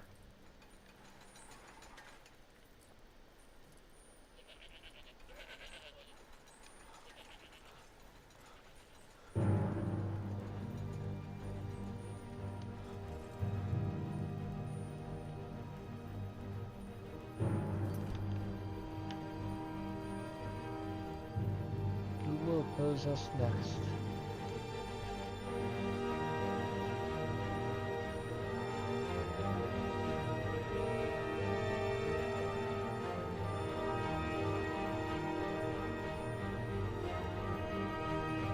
It might just be a hag raven at the top.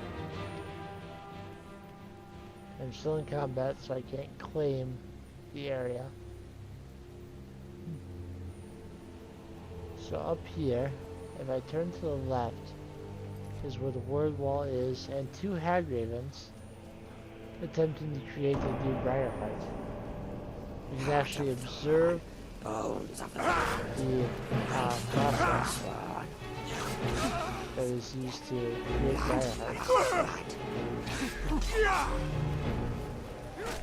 I'm going to kill them before they can finish them.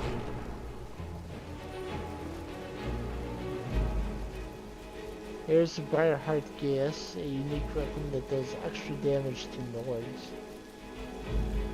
Yet another moment of sanctioned racism within the game. We already had one that deals extra damage to elves, now it deals extra damage to lords. So, thanks to Durnavir, we learned the last word of Solitaire. And coming here, we have found the final word of Become Ethereal. There's all sorts of stuff on here. There's a Forsworn Staff, there aren't too many of those. Additional Briar Hearts and Soul Gems. If I move the bowl, I can take the human heart. There's an Apothecary's Satchel, never know what's going to be in there. More Briar Hearts. There's a fancy chest here.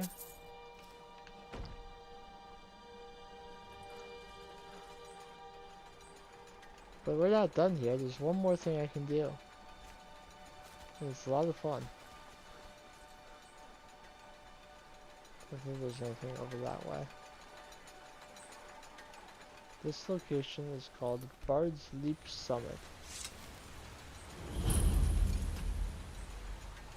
So I'll do another save.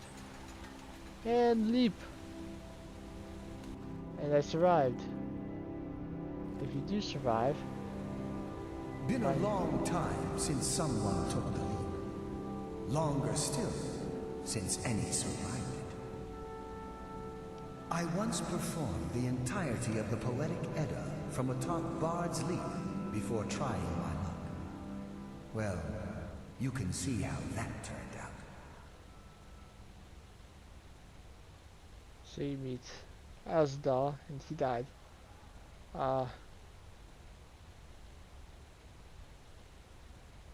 See, if you leap off of here and do not have speech at level 100, as I already do, you will gain a couple levels of speech by doing that.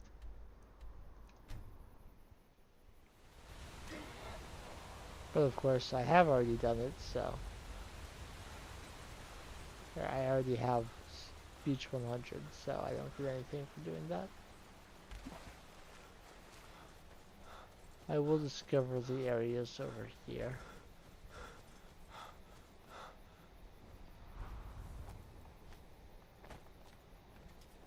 Here's a non-friendly dragon.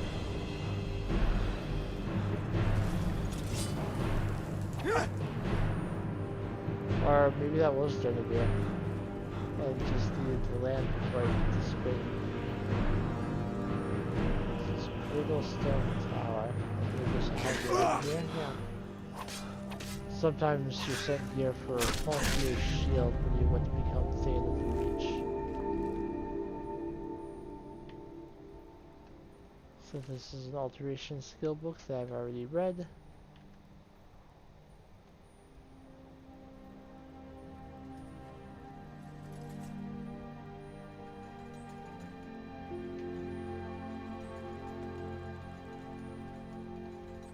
Bird's nest up here.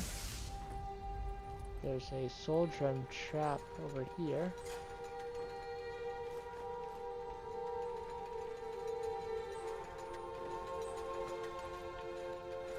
I think the big draw of this area is in here though.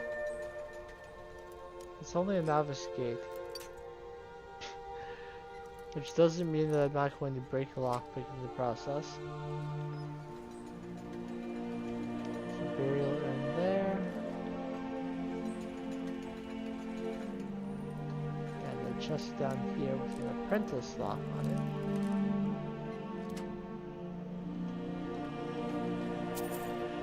Some more gems and some gold. I'm stuck on this sphere.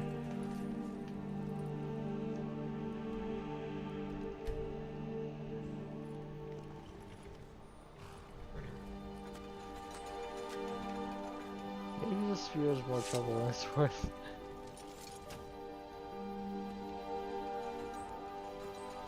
I mean, general constructs are cool when they're not trying to kill you and all, but...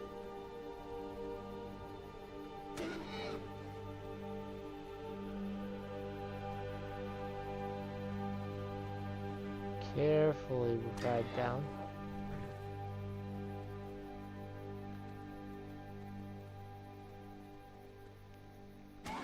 for this location. New reach. Now I'm going to pop back over the Lost Valley Redoubt for just a second. Because I saw the flag, but I was still in combat, so I couldn't try and claim the location.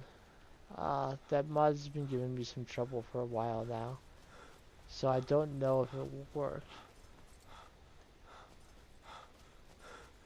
But we'll see. It doesn't hurt anything to check.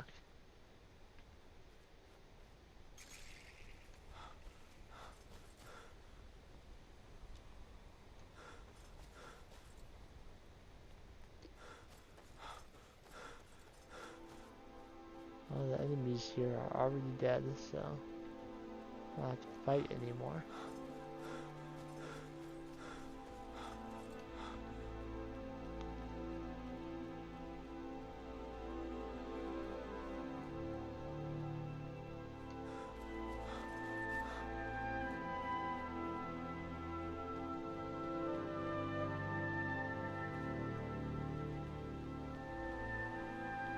There we go. Oh, I can claim it. Awesome. So typically I like to claim it for reach guards. I can change it, or I like to claim it for whatever guards are native to that location. I could make the Empire all over Skyrim. Because that worked, maybe it was something about being in the middle of the Civil War that was preventing me from completing it. So I'm going to come back to Moldering Ruins now, because I tried to claim it before. And I'm going to see if I can claim it now. It's a vampire location, so I would... It feels right as a member of the Dawn Guard to claim vampire locations.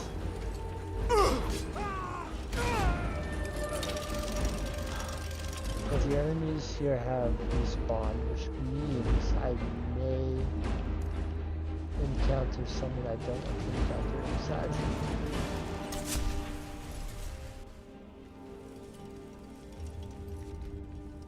Can I tell you to wait?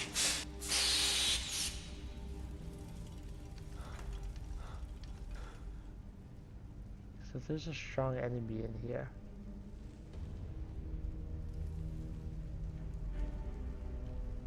There's something out there. I knew I smelled blood.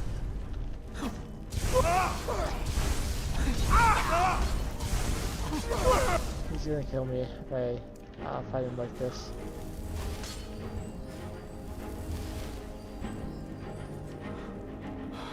Come help.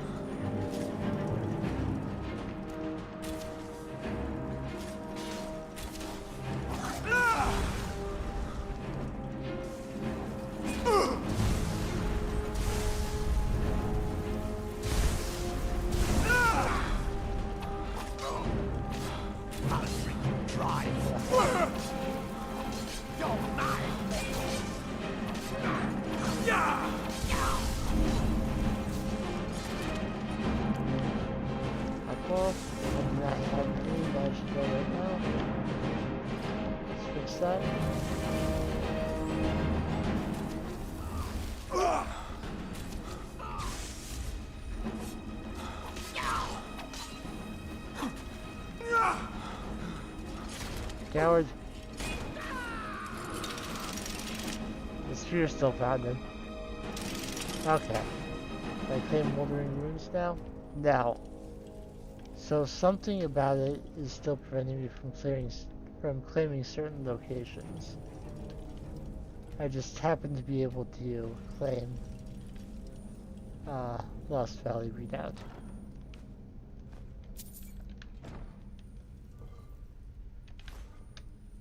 Maybe it's a quest interference. Maybe one of the next quests queued up for the Dawn Guard is here, and so it won't let me claim it because the game thinks there's going to be a quest here. I don't know.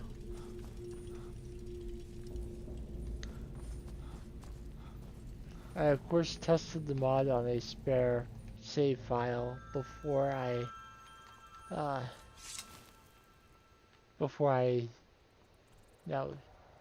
started using any other files with it. But I didn't explore everywhere, so I don't know, maybe trying to do it at Molded Ruins is a known bug. I don't know. Okay. I think what I will do here is I'll go back to Arngeir and I'll get him to tell me what one more word is, if he's willing to do so. At the for a Vampire Lord special episode. That probably won't be a full length stream, but I intend to do Wreak Havoc for a while, so I could do that, then come in and get whatever get whatever shout Arngeir wants to tell me about, and then I could finish the DLC and everything at the next opportunity.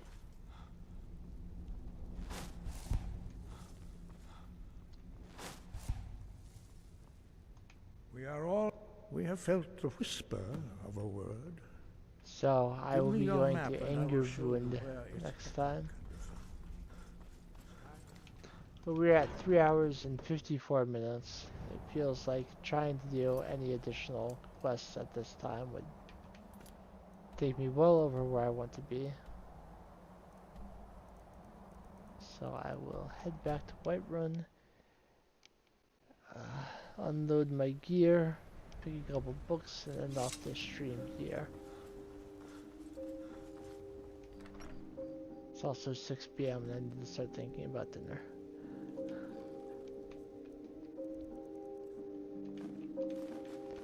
So let's unload all of these gems and ingots.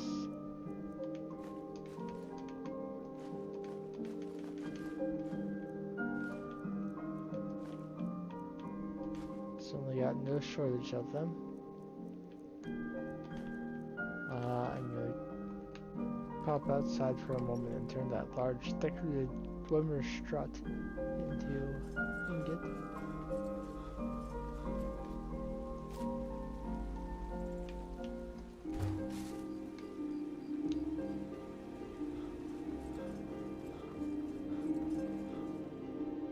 My heavy armor reached 93. I am so close, if my books are correct, to maxing out that skill. I mean, it's not very close to 94. I would say I am better than average at Skyrim. I'm about to end the stream, but I typically leave the chat open for a little bit afterwards, so I should be able to help you. I mean, possibly.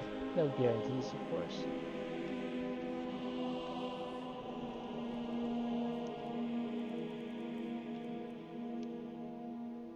Things fine.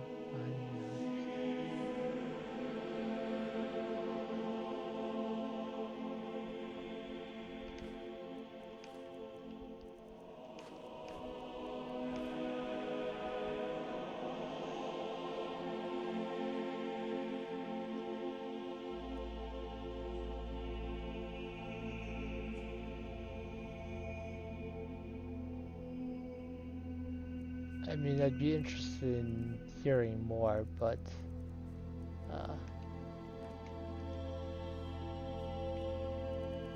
I'm not sure that I'd be able to help you much with that.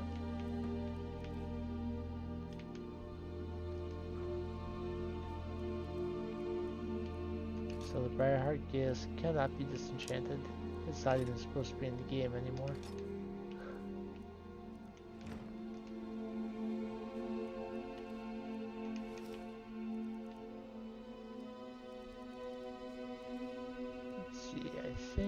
that's all of the stuff that I wanted to get out of my inventories. No, not yet. There's also Centurion Dynamo Core. And I don't need the Resonance Gems anymore. I won't be going back to Kagrimos. Even if I did, it never resets, so all the doors are already open.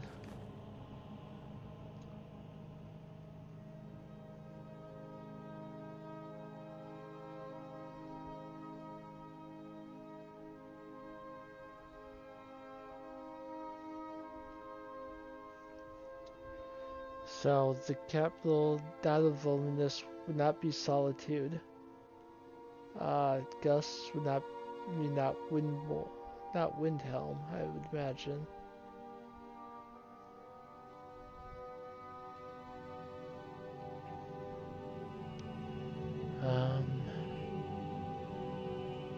Vases.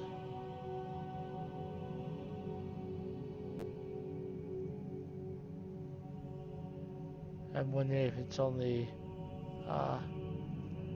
related to current cities, because mazes would make me think labyrinthian.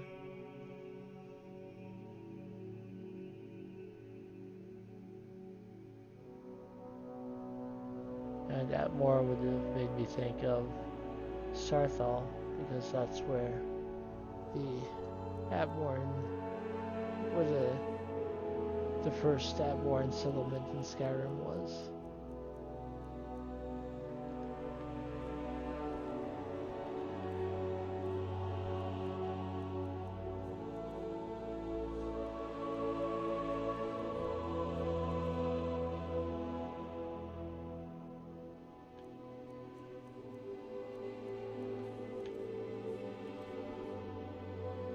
Thank you for following. So I think I've got my inventory sorted out. I will find a couple books to read as I end this stream. Let's see what we've got. I wish I would this other ages ago. Also, this Book of Minor Maze shows Shalador and Labyrinthian, so that's another thing involving mazes. Just thought I'd throw that out there.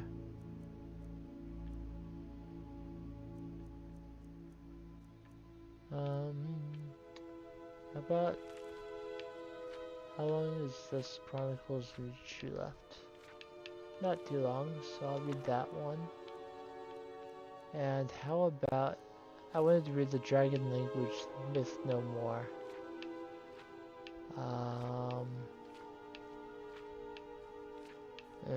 That's pretty long. This is exceptionally long. But since I'm ending the stream a little bit early, I'll read that one too. So, if you came to watch the stream on YouTube or Twitch, thank you. Whether you chatted or lurked, I appreciate you. If you are watching the archive later on YouTube, thank you for checking it out. I hope that however your day is going, it is progressing favorably for you. And let's read first the Chronicles of the True Left. This is a chronicle of events of historical significance to the Dwemer freehold colony of Nutruleft. The text was probably recorded by an Altmer, for it is written in Admeris. The death of Lord Elendem. It happened in Second Planting, 1220, that Lord Elendem, on a journey in the western uplands, came to Nutruleft, and Protector Anchard and General Rukunthunch met him there, and Dalen Zanshu also came to the meeting. They talked together long by themselves, but this only was known of their business, that they were to be friends of each other. They parted, and each went home to his own colony. Luthank and her sons came to hear of this meeting, and saw in this secret meeting a treasonable plot against the councils, and they often talked of this among themselves. When spring came, the councils proclaimed, as usual, a council meet in the halls of Bams Amshen. The people accordingly assembled, hand-fasted with ale and song, drinking bravely, and much and many things were talked over at the drink table. and, among other things, were comparisons between different Dwemer, and at last among the counselors themselves. One said that Lord Elendem excelled his fellow counselors by far and in every way. At this, Councillor Bluethank was very angry and said that she was in no way less than Lord Elendem and that she was eager to prove it. Instantly, both parties were so inflamed that they challenged each other to battle and ran to their arms. But some citizens who were less drunk and more understanding came between them and quieted them, and each went back to his colony, but nobody expected that they would ever meet in peace again together.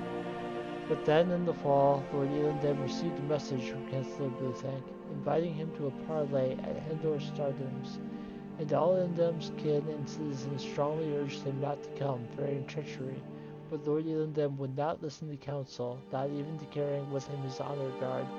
And sadly, it came to pass that, while traveling to Hendor Stardoms in Chinja's Pass, a host of foul creatures set upon Lord Elendem and killed him, and all of his party.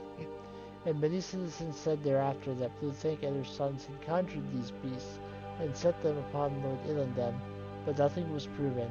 Lord Elendem lies buried at a place called Leftok. And now that I've twisted my tongue with Dwemer names, Dragon Language, Myth No More, by Hela Thrice First. Dragon.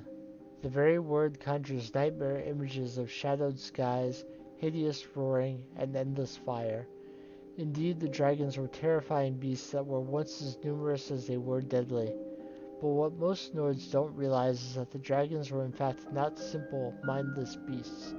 Indeed, they were a thriving, intelligent culture, one bent on the elimination or enslavement of any non-dragon civilization in the entire world. It therefore stands to reason that the dragons would require a way to communicate with one another, that they would need to speak. And through more research, scholars have determined that this is exactly what the dragons did.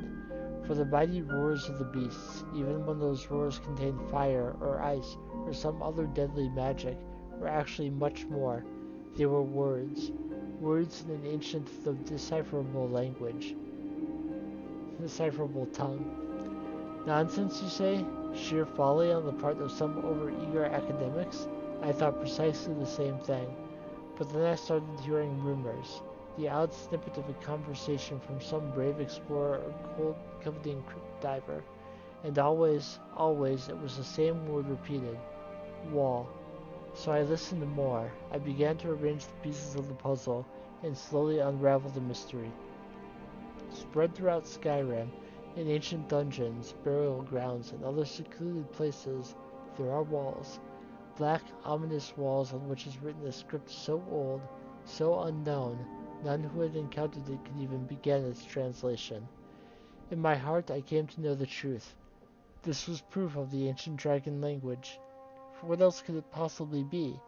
It only made sense that these walls were constructed by the ancient Nords who had lived in the time of the dragons, and out of fear or respect had somehow learned and used the language of the ancient beasts. But at that point all I had was my own gut instinct. What I needed was proof. Thus began the adventure of my life, one spending 17 months in the deaths of 3 courageous guides and 2 sellsword protectors. But I choose not to dwell on those grim details, for the end result was so glorious, it made any hardship worth it. In my travels I found many of the ancient walls, and every suspicion proved true. It did in fact appear as if the ancient Nords had copied the language of the dragons of old, for the characters of that language very much resemble claw marks or scratches. One can almost envision a majestic dragon using his great sharp talons to carve the symbols into the stone itself, and a human witness, possibly even a thrall or servant, learning, observing, so that he too could use the language for his own ends. For as I observed the walls I found, I noticed something peculiar about some of the words. It was as if they were pulsed with a kind of power, a unknown energy that, if unlocked, might be harnessed by the reader. That sounds like nonsense, I know, but if you had stood by these walls, seen their blackness, felt their power, you would understand that of which I speak. Thankfully, although entranced, I was able to retain enough sense to actually transcribe the characters I saw, and in doing so, I began to see patterns in the language. patterns that allowed me to decipher what it was I was reading. For example, I transcribed the following passage, assigning those scratchings to actual Tamrielic language characters. I further translated what I saw into this. Het nok ingnavar gai kodab, wodre va moron afrod do crosis, nusinan siv dinak akdukan, which translates into Tamrielic as follows. Here lies Ignavar Ghost Bear, who did seek glory on the battlefield of sorrows, but instead found death and dishonor. Then in another crypt I encountered a wall with this transcription. Oh, this is so messy. Which translates into Hetanak Kopran do Iglif Lissos, wo grind ok olan ni komorkai vukain, nus ast munax halvut do iv krosar, which ultimately translates into the Tamrielic as, here lies the body of Iglif Iceblood, who met his end not in glorious combat, but at the cruel touch of the withering sickness. And there you see the pattern, the repeated words, here lies, which could only mean one thing. Those walls marked actual ancient Nord burial grounds. You can imagine my nearly uncontainable excitement. It all started to make sense. The ancient Nords used the dragon language for these walls for very specific reasons. One of them was obviously to mark the grave of some important figure. But what else? Were they all graves, or did they serve other purposes as well? I set off to find out, and was well rewarded for my efforts. Here is what I discovered.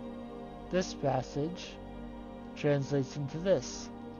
Het mat rodis tafiers gori lunsinak, when clove gove nalrinik hakun roktogat wagarot, which in Tamrielic translates into this. Here fell the treacherous thief Skuri Leechfingers, whose head was removed by the very axe he was attempting to steal. So here we see a wall that marks the spot where some significant ancient Nord died. This passage translates into this. This appears to be a bug of some sort.